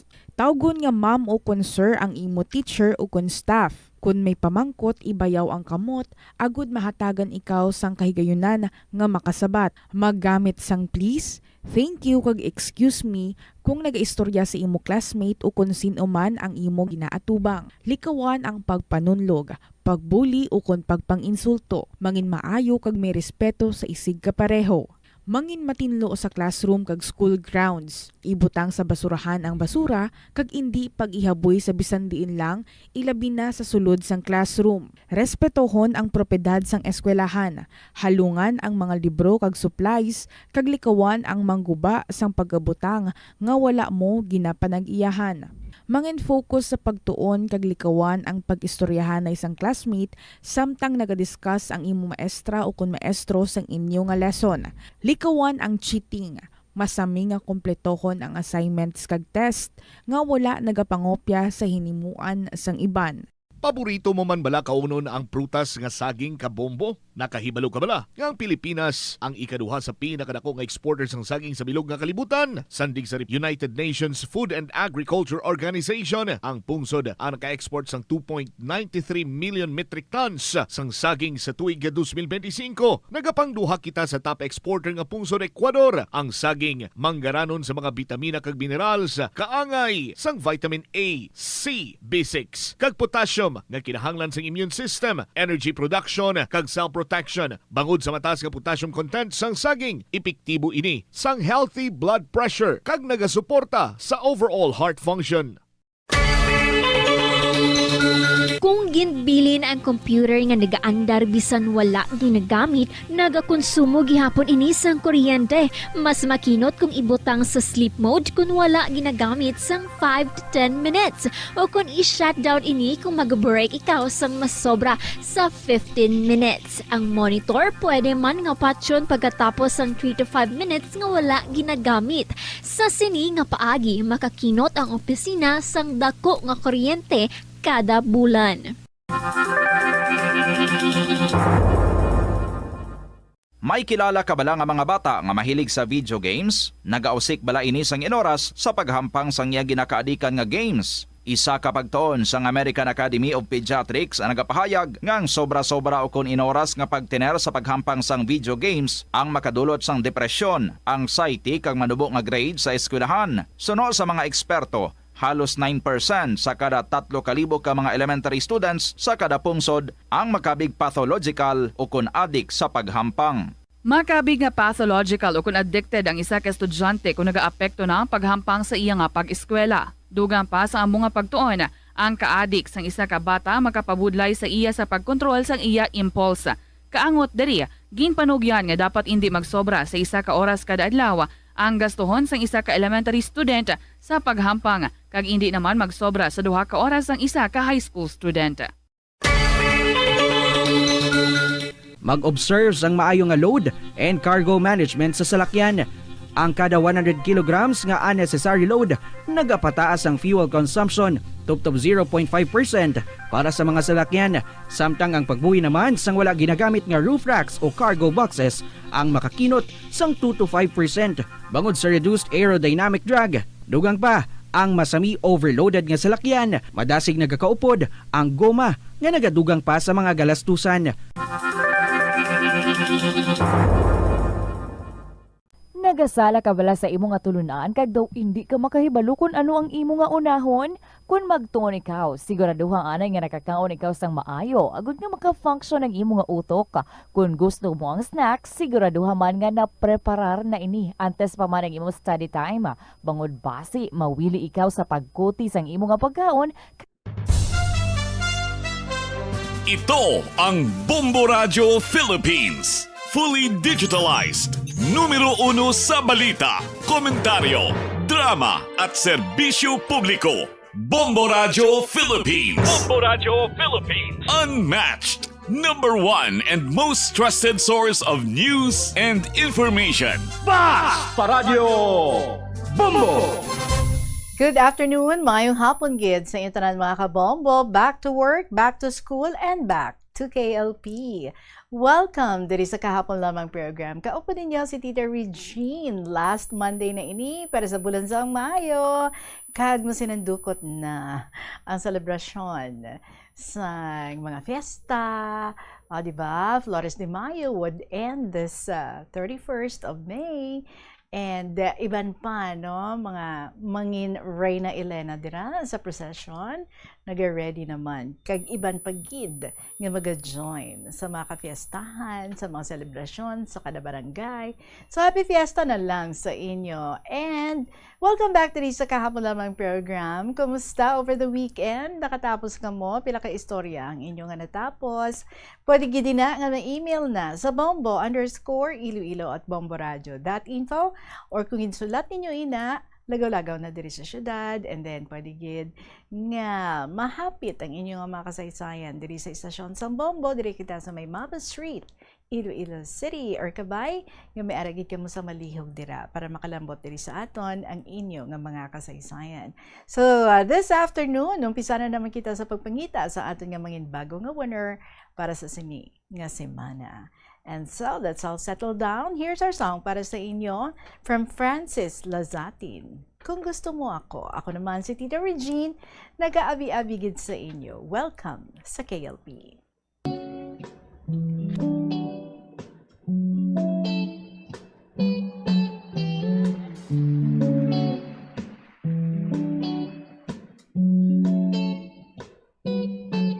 Akala mo ba mapapaibig mo ako sa mga dala mong rosas? Mamahaling tsokolate ang pilit mong diskarte, magmukha ka lang galante. Kasama mo pa ang iyong barkada, patsintonadong nang haharana. Mga linya mong pangserye, wala naman sa sine, wag itadaan sa swerte. Kung gusto mo akong ligawan, huwag mong daanin sa paspasan. Kung gusto mo kong makasama, higit pa sa kilig ang dapat mong mapadama. Puso ko'y mabibitas mo lamang, iyong mapapawasan ang iyong pagmamayabang. Nais ko ay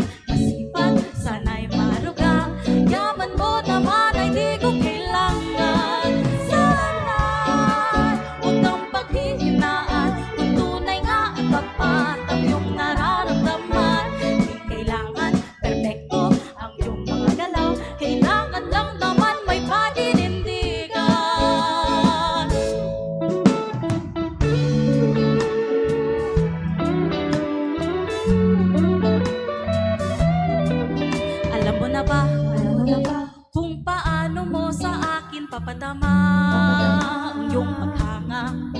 Sana'y bigyan ng kulay eksena sa aking buhay kung mahal mo nga kung tunay.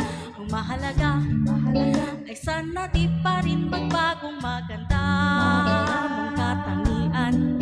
Ang pag-alay mo ng oras siyang di kumukupas at ngiting nakakalunas. Kung gusto mo akong ligawan, huwag mong daanin sa paspasan. Kung gusto mo kung makasama, higit pa sa kilig ang dapat mong mapadama. Puso ko'y mapipitas mo lamang kung iyong mapapawasan ang iyong pagmamayabang. Nais ko ay masipag, sana'y maluga, naman mo naman ay di ko kailangan.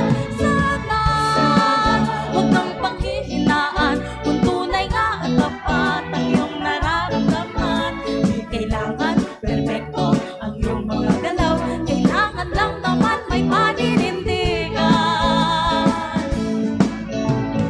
Di mo alam na darama ko tuwing ay naglalakas ng loob mo, nakikita ko. Baka tuluyan na akong mahulog sa iyo. Puso ko'y mapipitas mo lamang kung iyong mapapawasan ang iyong pagmamayabang. Sana'y huwag kang panghihinaan kung tunay nga at tapat ang iyong nararamdaman. Puso ko'y mapipitas mo lamang kung iyong mapapawasan ang iyong pagmamayabang. Sana'y huwag kang panghihinaan kung tunay nga at tapat ang iyong nararamdaman. Puso ko'y mapipitas mo lamang kung iyong mapapawasan ang iyong pagmamayabang. Nais ko ay masipag, sana'y maluga, yaman mo naman ay di ko kailangan. Sana huwag kang panghihinaan kung tunay nga at tapat ang iyong nararamdaman. Di kailangan sumuko, may pag-asa ka naman kung tunay nga naman na gusto mo ako.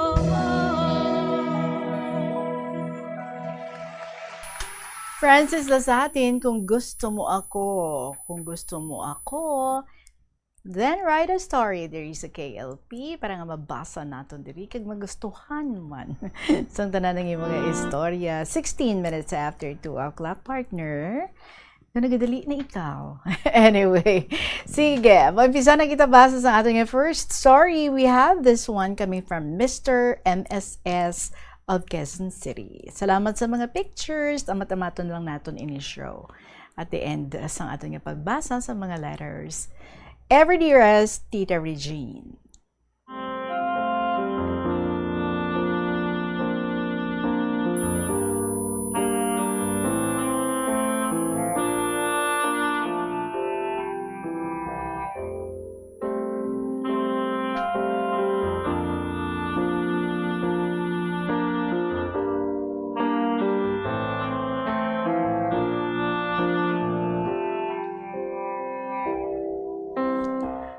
Maayong hapon sa liwat sa imo Tita Regine, sa management and staff sa Bombo Radio Philippines, kag sa mga tagpalamati sa imo matahom, kag nagahatag sang inspirasyon nga programa ang kahapon lamang. Sa pagbadayon ko sang istorya ko sa kabuhi, Tita Reg, okay, naglain ang code name, gin-shorten niya lang. Gets nyo na, kung sino inihalin.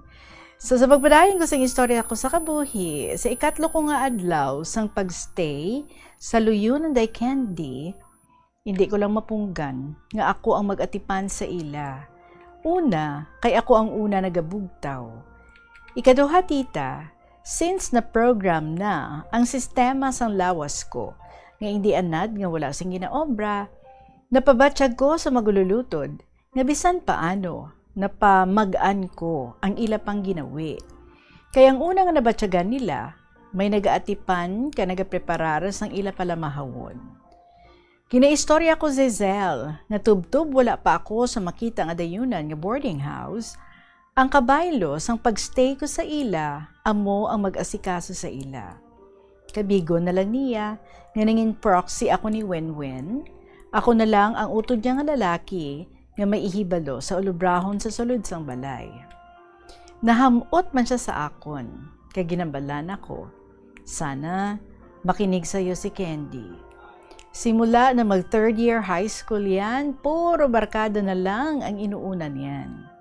Sabat ko, titingnan ko kung ano ang magagawa ko habang nandito ako kasi ilang linggo lang naman ang plano ko. Kailangan magkaroon ako ng matitirhan bago magpasukan.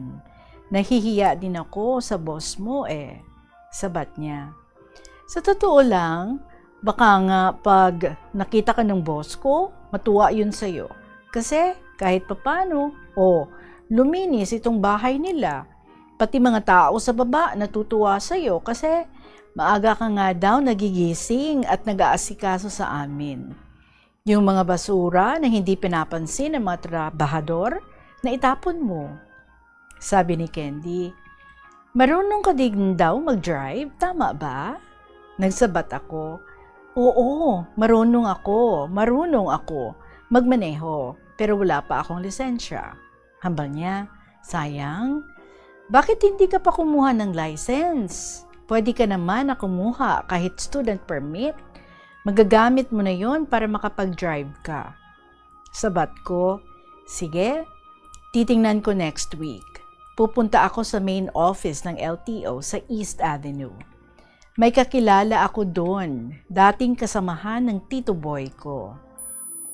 Ginambalan ko si Candy kung pwede niya ako updan sa Lunes sa LTO para maka-apply sa student permit. Kabalo ka, Tita Regine, basta lagawan ay hindi magpaulihi si Candy. Pag-abot sa Lunes, aga pa ako nagbugtaw, mga 4:30 a.m. para magpreparar sang amon palamahawon. Antes kami maglakat ni Candy. Nanoktok naman ako sa ila kwarto, agud nga bugtawon si Candy, kay maupod siya sa akon sa pagkuha sang akon nga student permit. As usual, ang ginaluto ko nga pamahaw, ang kalokalo. Nanamitan sila sang kalokalo ko, tita, kay ang style sang kalokalo ko, wala ko ginamantikaan.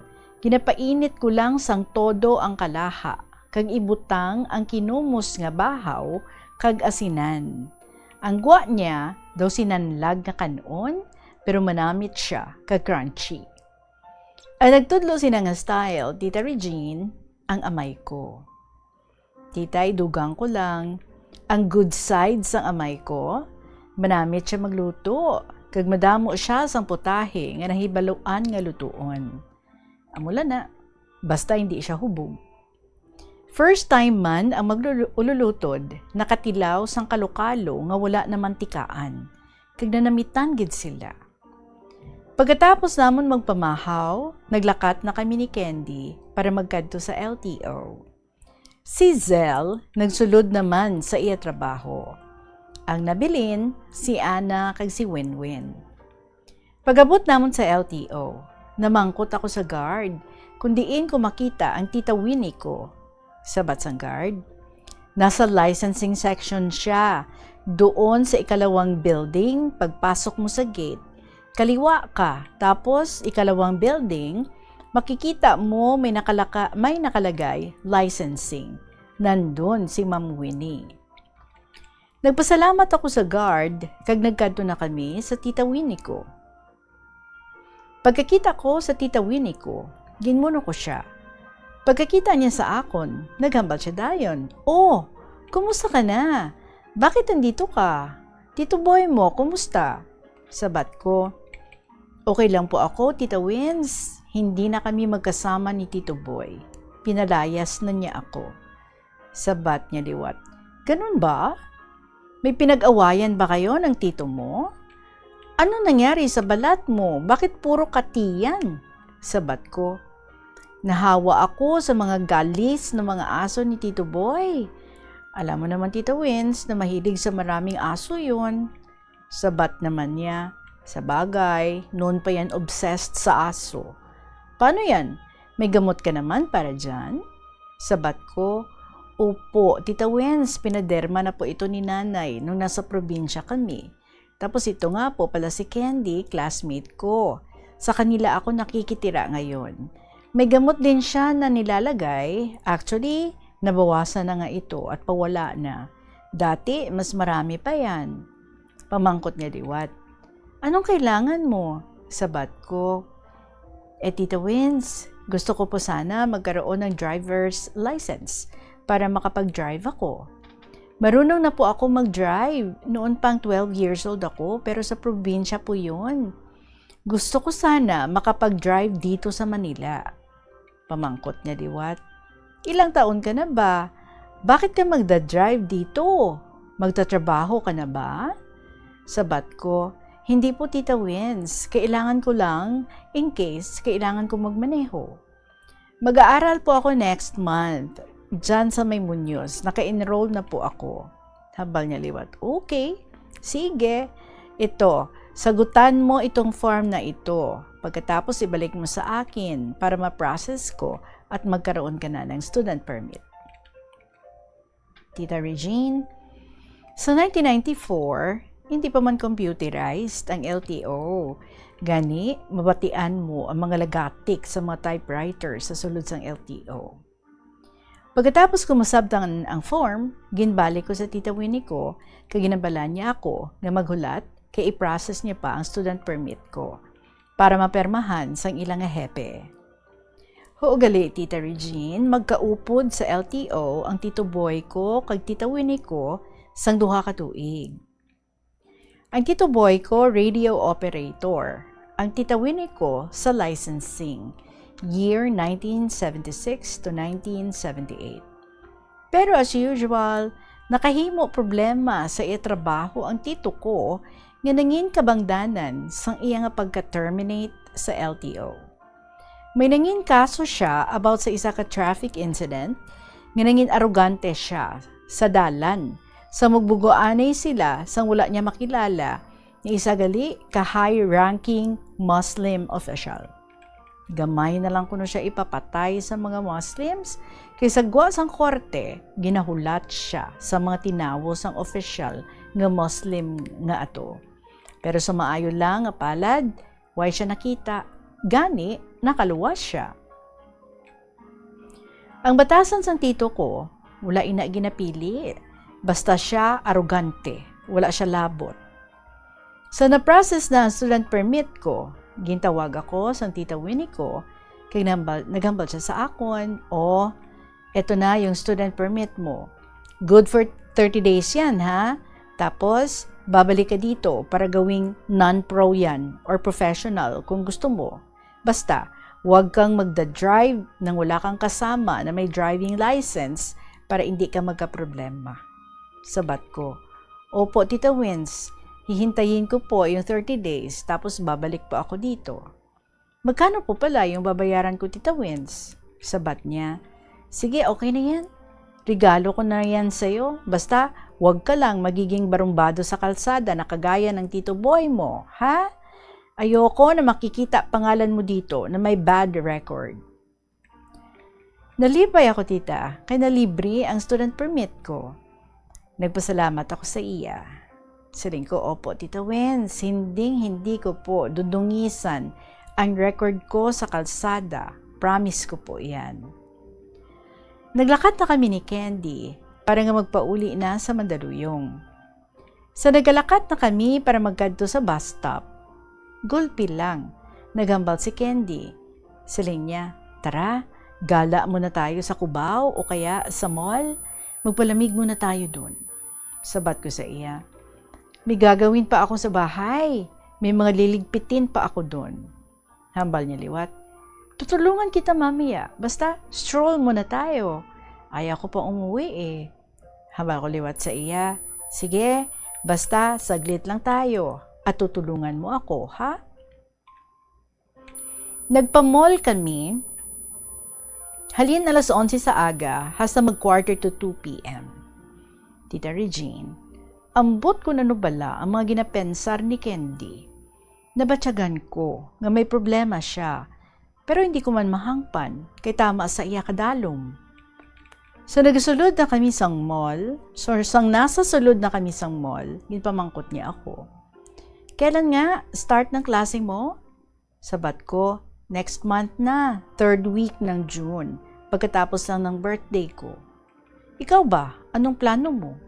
Nakapag-enroll ka na ba? Sabat niya, yan nga ang malaking problema ko. Hindi ako pina-enroll ni mama. Kaya kung napansin mo, nung mga nakaraang araw, uminom ako kasi masama ang loob ko kay mama at sa ate ko. Hindi nila ako maintindihan na gusto kong mag-aral. Kesyo, sabi ni mama, may binabayaran daw sila ni ate na malaking utang. Hindi ko nga alam yon kung anong utang yun. Nakabatsyag ako sang kasubo, kagaluoy para kay Candy, kay hindi gali siya maka-eskwela sa college. Pero wala man akong mahimo para sa iya Tita Regine, kay isa lang ako ka-estudyante nga nagakinahanglan man sang suporta halin sa akon iloy. Ginambalang ko siya. Tara, kain na lang muna tayo sa food court. Tapos, doon tayo mag-usap habang kumakain. Pagkatapos, uwi na din tayo para makapaglinis at makapagligpit pa tayo ng mga gamit ninyo.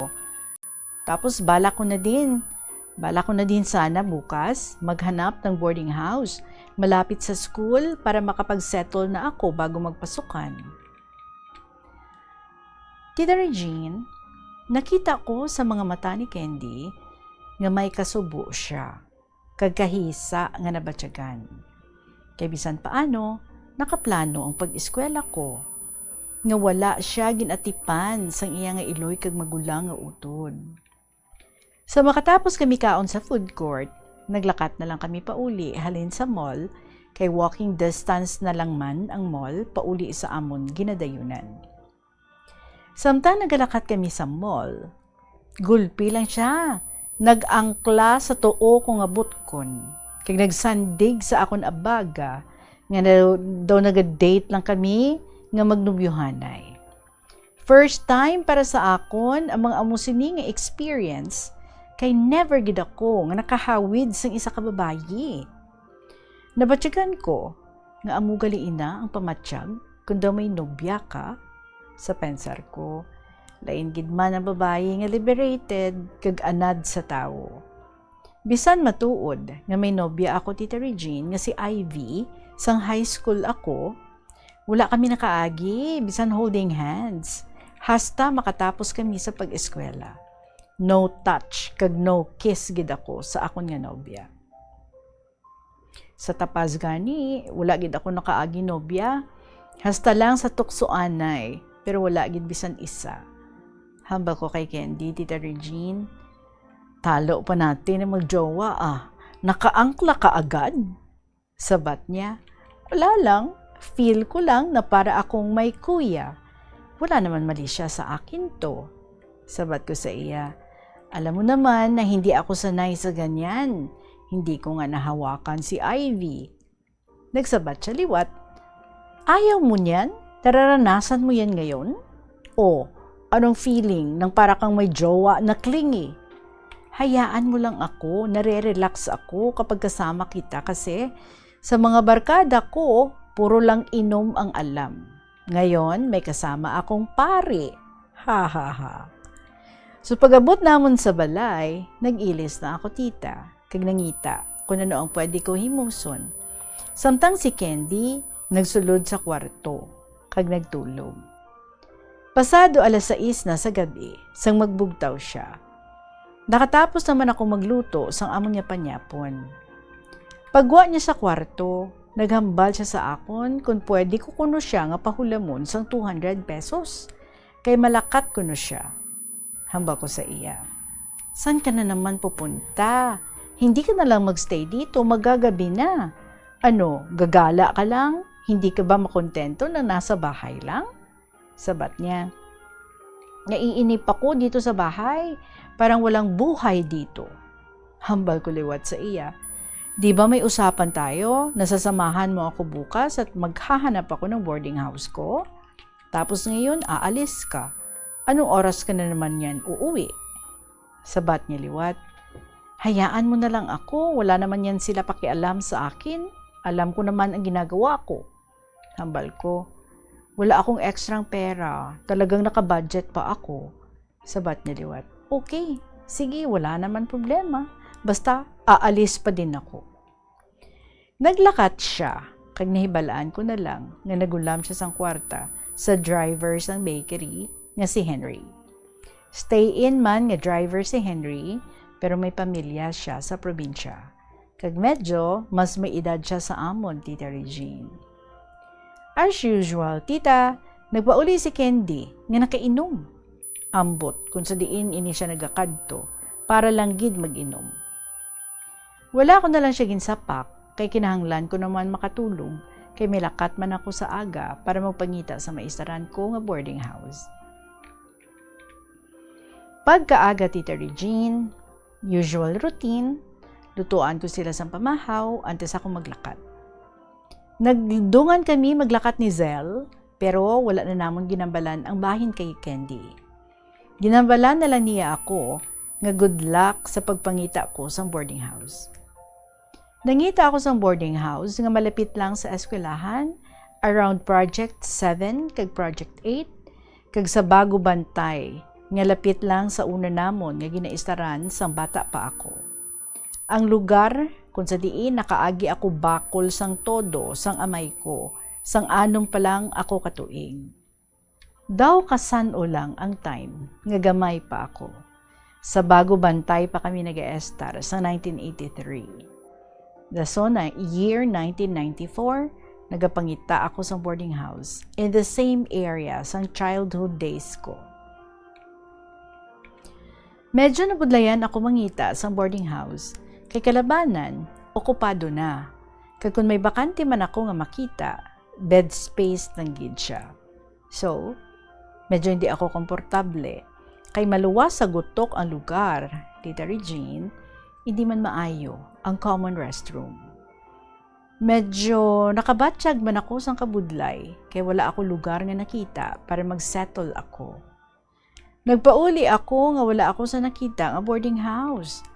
Pagabot ko sa balay, ginistorya ko si Zell bahin sa pagpangita ko sa boarding house. Hamba ko sa iya, Ate Zell, pasensya ka na ha. Nakakaapat na ako na araw sa pagstay dito kasi wala pa akong mahanap na matitirhan. Hayaan mo, kapag nakausap ko nanay ko, hihingi ako ng pandagdag para makapagbigay ako ng share sa inyo. Pero, sisikapin ko talaga na makahanap ng malilipatan.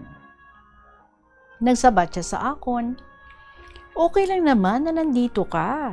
Sinabi ko na nga din sa boss ko na marunong ka mag-drive. At saka sa ilang araw ka nagstay dito, napabilib mo ako kasi naging maayos at malinis ang bahay.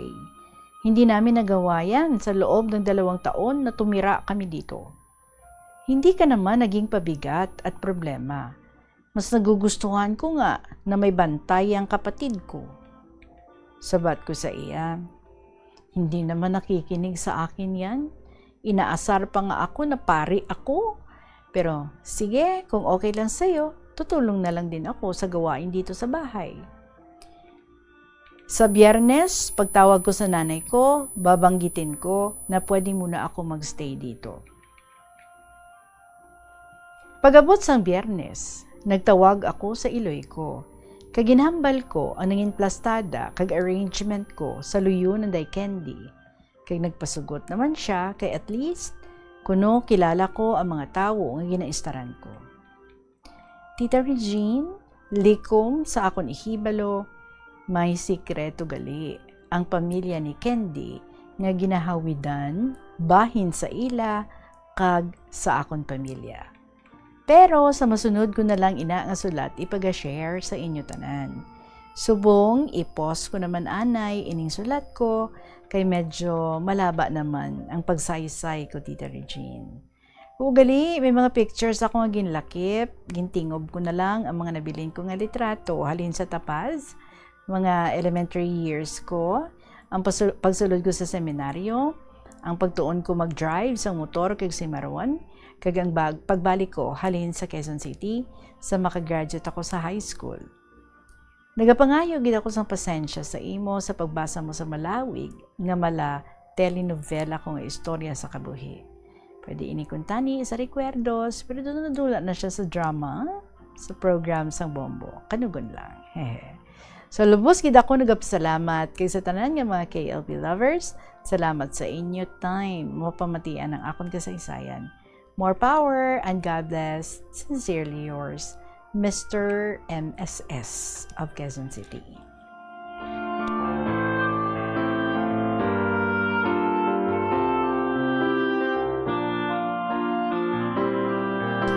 Lain gid man no kung na-train ikaw sa mga ulubrahon sa sulod sang balay kay ti bisan diin man ikaw mapadpad mangin bintaha gid na sa imo. See, who would ever think nga magamit mo gali ina para nga makuha mo man no ang buot sa mga tawo nga temporarily ginistaran mo. Never kuno nga ti amo na nangin katinlo sang ilang nga balay for 2 years but sa pag-abot mo lang nangin matinlo na kay ikaw ya ginaprokurar mo gid ang imo kaugalingon nga hindi ka magiging pabigat sa ila. So nagapaninlo ikaw sa ilang nga balay, nagliligpit and at the same time nagaluto ikaw. Try ko nga ang kalo-kalo nga wala mantika, donami na ihaw. Anyway, Mr. MSS of Quezon City, thank you so much, kid. And now, it's time for us to show some pictures. Sige, partner, ara si Mr. MSS during his high school graduation, kaupad sa mga classmates, sa mga friends. Next picture. My baby. Di ako kabalo kung sino ina, no, ang baby. Kagaan sa picture do, hindi mayo klaro. Siya man eh. Anyway, ang next, okay, ari na, nag-drive siya sang motor. Alright, so thank you so much, Gid. Pang amat-amaton talang. Actually, there are so many ng mga pictures. So, pang amat-amaton talang. 40 minutos, makaligad ang tak ng alas 2 sa hapon. Salamat sa liwat, Mr. MSS of Quezon City. Magapanumbalik ang KLP pagkatapos ng pilakan mga importante ng mga pahibalaw. The Farmers Bazaar, your traditional public market with the touch of Plazuela Dos, ang isa ka lugar nga gintukod sa tion kag sa kasagsagan sa COVID-19 pandemic nga may tinutuyo nga maghatag sa imo sang safe marketing experience. Subong nga ang COVID-19 hindi na gid man dako nga pamahog kag nagapakadto na kita sa next normal. Rest assured nga ang Farmers Bazaar will further evolve agud nga magpadayon sa paghatag sa inyo sing satisfying marketing experience. The Farmers Bazaar. Sa lower level, tara na pahamtang ang fish, poultry, kag meat section para naman sa inyo mga kinahanglanon nga prutas, utan kag iban pa, magbisita sa upper level, pinaagi sa paggamit sa hagdanan o kon sa pagkadto direkta sa parking lot. The Farmers Bazaar, your traditional public market with the touch of Plazuela Dos. Yan bala ikaw magtuon sa balay ipaanggid sa eskwelahan nga madamo ang tawo? Isa ka panugyan para epektibo ang pagtuon sa balay, amo ang pagpangita sa designated area agud nga matiniran kung ikaw nagasulat, nagabasa o kung nag-review. Pwede man nga lamesa sa kusina o kung sa desk sa sang inyong balay. Balik kita agad kag mai-share naman si Lola Amparing, mahal kong Tita Regine.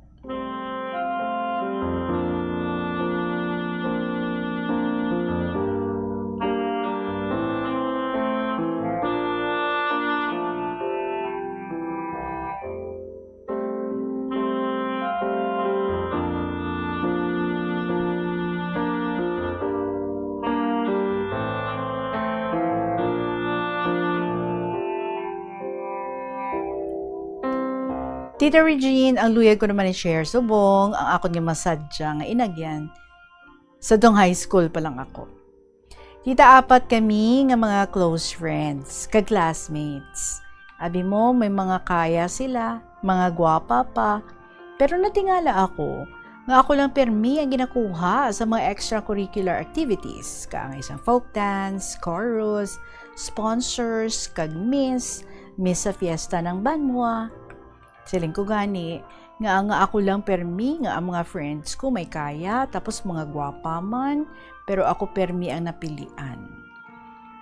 Tita, kung sa simbahan naman, kung may saari na Elena, ginakuha man ako nga dama, nga sila lang nag-provide sa ako nga panapton. Nadumduman ko gani, nga bisan hindi si nanay magpasugot, kay wala kwarta nga ibakal sang bayo. Pero sige lang, kay ang chairman lang ang mag-provide sang ako nga bayo. Abi mo tita, sa subong, hindi ko gid malipatan ang permigi na siling ni nanay. Man si Ampareng, nakapasar lang siguro sa saot-saot o kung ano-ano nga programa sa high school. Siling ko kay nanay, bisan hindi ako ka nagapanago sa likod sang classmates ko, pero ginatawag gid ang akong pangalan. Abi mo tita, hindi man sa pagpahambog. Pero may ako nag-e-entra sa mga extracurricular activities sa high school. Sang una, kay ang principal kay mga teachers ko sadto, amuya ang nag-provide sang ako niya biste o konbayo o uniform sa pagiging sponsor sa mga PMT cadets kay kung may passing review sa amon nga school sadto.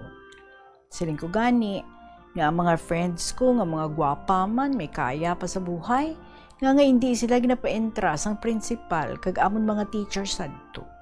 Siling nila kay graceful dancer kuno ako. Husto-husto ang panglawason kag always smiling kay ang expressions amo man ang ginabasihan. Pala mo tita, ang amo na principal, hilig man sa saot. Kung nagabulig man siya, tudlo kung mag-practice kami. Bisa nagaklase, kung ginapatawag mag-practice, gina-pull out kami para mag-practice. Pala mo tita, ang mga friends ko, bisan may kaya o mga gwapa man, pero may pagkasupladahon man. Gani siguro nga hindi sila ginakuha magsaot o magkanta. Kita mo na gani siguro nga madamo ako admirers sang high school ako sadto.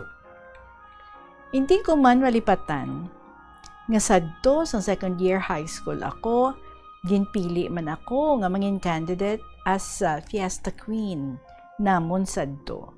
Nga madamo man sang matahom kag may kaya sa buhay, pero ako pa ang ginpili sa mga teachers kag principal nga mangin kandidata. Hindi gid si nanay kag ang magulang ko kay wala kwarta nga ibongga sa akon. Pero tita, wala sila sa mahimo kag nadayon kag nakuha ko man ang second place kag nangindama sa first year student nga first place. Anak sang isa ka hinablos sang pinakamanggaram nun sa amon nga banwa. Maayo lang kay may mga teachers, kag may ang mga teachers ang nag-asikaso sa akon nga damit sa coronation night kay ang motif sadto Roman costume. Ang kay nanay gasto ang pagparada lang nga isa ka blue relief nga gown kag relief man nga buranggol nga sapatos. Ang coronation night sadto ginhold sa high school auditorium kay high school teachers sadto ang in charge. Pati tita, ang beauty parlor, pang beauty, shoulder man sang school namon. Kag may torch parade, halin sa balay sang Reyna, hasta padulong sa amon high school. Abi mo tita, hasta subong, hindi ko gid malipatan ang kasadya nga akon nga naagyan sa tong high school pa ako. Kita madamo nagasiling o naga-admire sa akon sadto, kaya hambal nila mahinhin ko no ako, mabuot, kag always smiling. Bisan hindi gid man matahom. Mahipos ko no ako, pero mabinugnuhon ko no ako. Sa amon nga apat nga magkaibigan, ako kuno ang mabinugnuhon. Kag sa amon nga mga mag-friends, ako ang pigado, ang pangabuhi. Permi lang ako ginasakop sa mga friends ko sang pamahaw, kag lapis, kag papel. Palangga man ako sang tatlo ka best friends kag classmates ko. Kay Balaan, Manila, nga buhay mahirap ako noon. Tita Regine, sa nagapahuway-huway ako, nadumduman ko nga karon nga adlaw, October 28, birthday gali sa akong bana. Malam tita, October 28, 1929 siya, nga ginbunag, kag ako iya, April 11, 1929.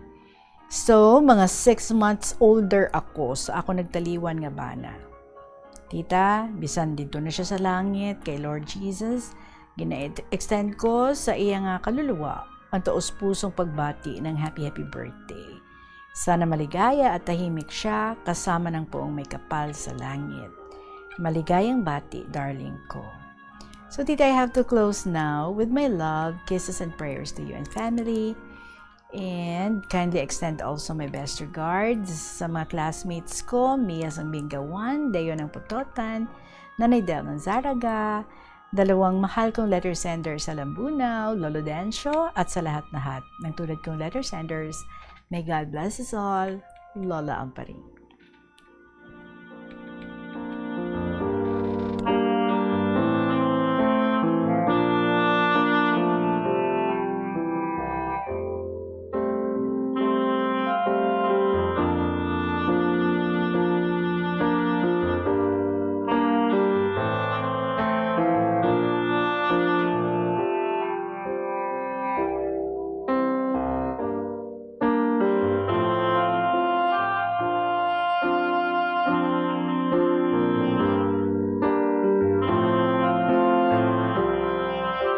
Lola Amparing, thank you very much, Gid.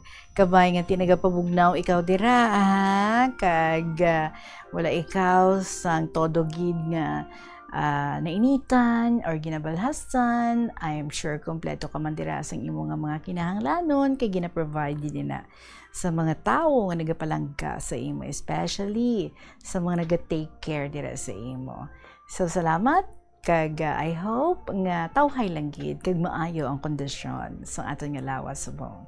Salamat Lola Amparing. 2:50 in the afternoon. Magapanabalik ang KLP pagkatapos ng pila ka mga importante nga mga pahibalo. Yari ang isa ka praktikal nga paagi agud makakinot sang tubig. Kung sa imo pagpaligo sa masami nagapanghabon anay ikaw sa bilog nga lawas kag bunlawan ini kag magbutang naman sang shampoo sa buhok antes ini bunlawan. Mas maayo nga tingbon mo na lang ang pagpanghabon kag pagbutang sang shampoo sa ulo. Iniagod nga tingob man ang imo pagpamunlaw kag siyempre madamo ikaw sang tubig nga makinot nga pwede mo gamiton sa iban nga butang. Ini nga pahanumdom ginadulong sa inyo sang Flow Water Resources Incorporated, watering the seeds of progress. Panugyan na rin sa eksperto kung kwarta ang paghambalan. Apesar limitado ang imo abilidad nga mag-invest, ang gamay nga contribution sa investment accounts ang makabulig sa imo nga maggamit ang earned money nga maka-generate sang dugang nga income. Ikonsiderar ang pagbukas ng retirement account o kung iban nga investment account. Yari ang isa ka praktikal nga paagi agud makakinot sang tubig. Magtanom sa mga native o drought resistant nga mga tanom, kangay sang kahoy, bulak o kon bisan hilamon nga natural nga nagatubo sa inyo lugar. Ang mga tanom nga ini ang naka-adapt na sa lokal nga klima, ulan kag duta, gani hindi na kinahanglan sang tuman kadamo nga tubig, agud bunyagan sila. Ang mga native nga tanom ang mas praktikal kung ipaanggit sa imported o kung high maintenance species. Makakinot ka na sa tubig pang bunyag, mas mapataho mo pa ang palibot. Ini nga pahanumdom ginadulong sa inyo sang Flow Water Resources Incorporated, watering the seeds of progress. I-off ang suga sa wala ginagamit nga lugar. Patsyon ang suga sa restrooms, pantry, hallway, o kon meeting rooms kung wala sang tawo. Mas makinot inis sang sa pabayan lang nga nakabukas ang suga sa bilog nga adlaw. Ano bala ang dapat tandaan sa tion nga magbiyahe agod mangin hassle-free ang bakasyon? Yari ang pila ka mga tips. Una, i-check ang health kag travel alert sa napili nga mga lugar. Ikadua, magpili isang safe nga accommodation. Mag-research ka magbasa sa mga reviews sa napili nga lugar antes mag-book. Ikatatlo, siguraduho na nga may nagagana nga mobile phone ang tanan nga mga Sunod ang sulat ni Lolo Abraham, Dear Inday Jean.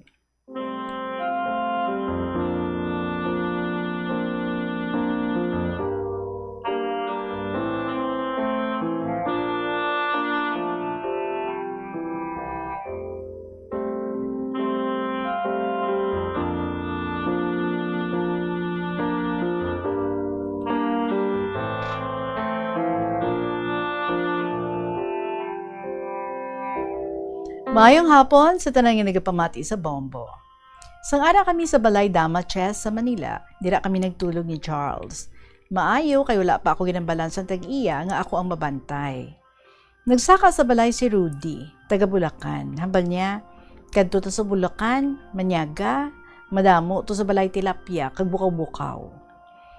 Inday, minsan upod kami nagatulog sa Binondo, Manila, sa gamay nga room, ginatulugan ka mga construction workers. So naguntat sila work, upod ya iasawa kag anak nga nagadedi pa. Minsan ako lang, ang liabe ginahatag niya sa akon. So sakay kami tatlo sa jeep, abot kami, sakay kami sa bus, tuara na kami sa barangay ni Rudy, iya obra sa Manila, Barbero, sa Divisoria. Iya pwesto sa parking area sa Navotas, sa Malabon, Rizal. Inday, nanaog kami, tatlo kami, naglatay sa taytay nga kawayan. Abi mo dumaduot na sa duta. Ang kawayan, may mga dahon kamote o kuntangkong. Suliko kami, may taytay pa kadto sa ilabalay. Nagasugba ang iautod nga lalaki, bukaw-bukaw kag tilapia. Butangan ni Rudy sa lamesa kag sudan, ara ang iya nanay kag tatay. Nagpanyaga kami. Tapos naman kaon, nagwa si Rudy, lakat kami, sabi ni Nunito, ang imo uniforme sa PMT, nakita ako, sok-sok sang utod ni Rudy. Why na ako magbalik sa balay? Huya ako. Sa barangay nga ginadayunan ko, upod kami classmate ko sa high school, kag iya utod nga babayi. The 6 to 7 years old, bata nga lalaki, kag ang ila iloy. Aga pa, gwa ako sa balay, mga alas 6, lapit sa Pier 2. May alagyan pa dira, so lakat ako pa kadto sa Divisoria, Market. Tuyo ko, maobra sa shop, malapit sa Tutuban. PNR.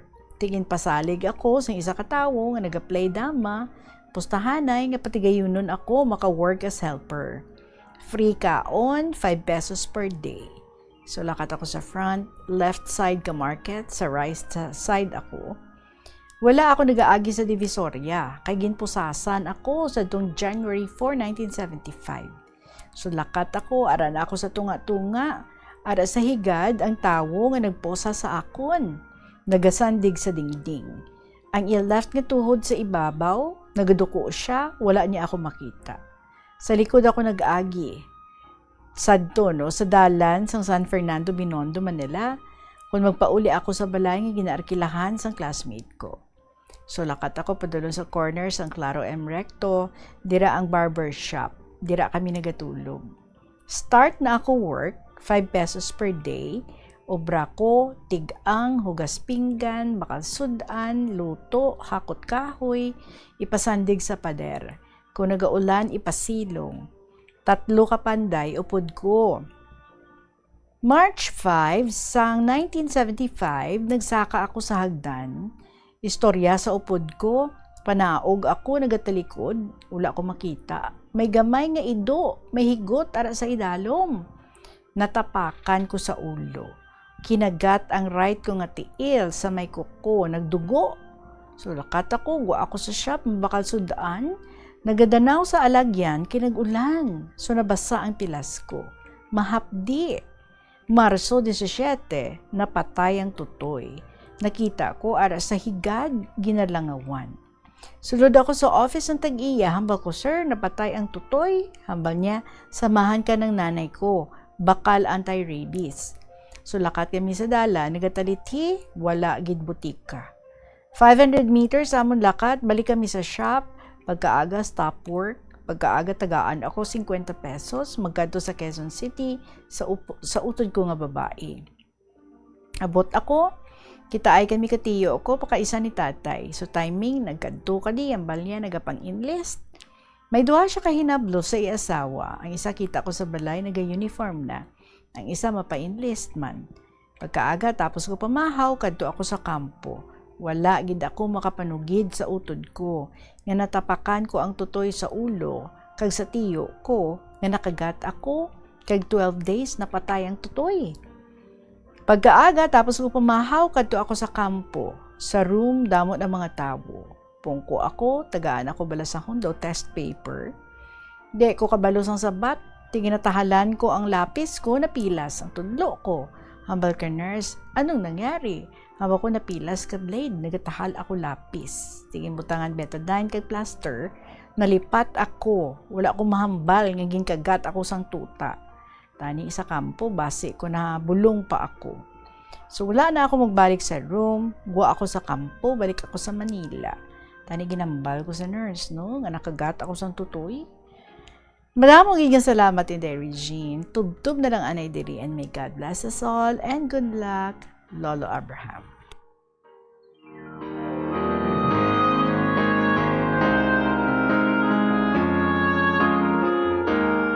Lolo Abraham, salamat man sa imo and God bless you also. Mga friends, sa inyong mga stories man dira, pwede na ganyan maka-email sa bombo_iloilo@bomboradio.info or dalon diri or ipadala ang mga kasaysayan ginsulat ninyo. Care of lang sa kahapon lamang program DYFM Bombo Radio Iloilo, Sky City Tower, Mapa Street, Iloilo City. Diri nyo kami makitaan. Diri ang istasyon sang Bombo. So, balikay kita tomorrow with more interesting stories diri lang sa kahapon lamang program. For the meantime, ibilin ko sa inyo ang mga dramas yung inahulat-ulat nyo every afternoon. Tuyang Ermitanya, Provincial Jail, kagang Dear Diary. Salamat sa liwat sa gihapon ininyo alagad. Si Tita Regine para sa kahapon lamang program. Balikay kita tomorrow. Good afternoon and God bless.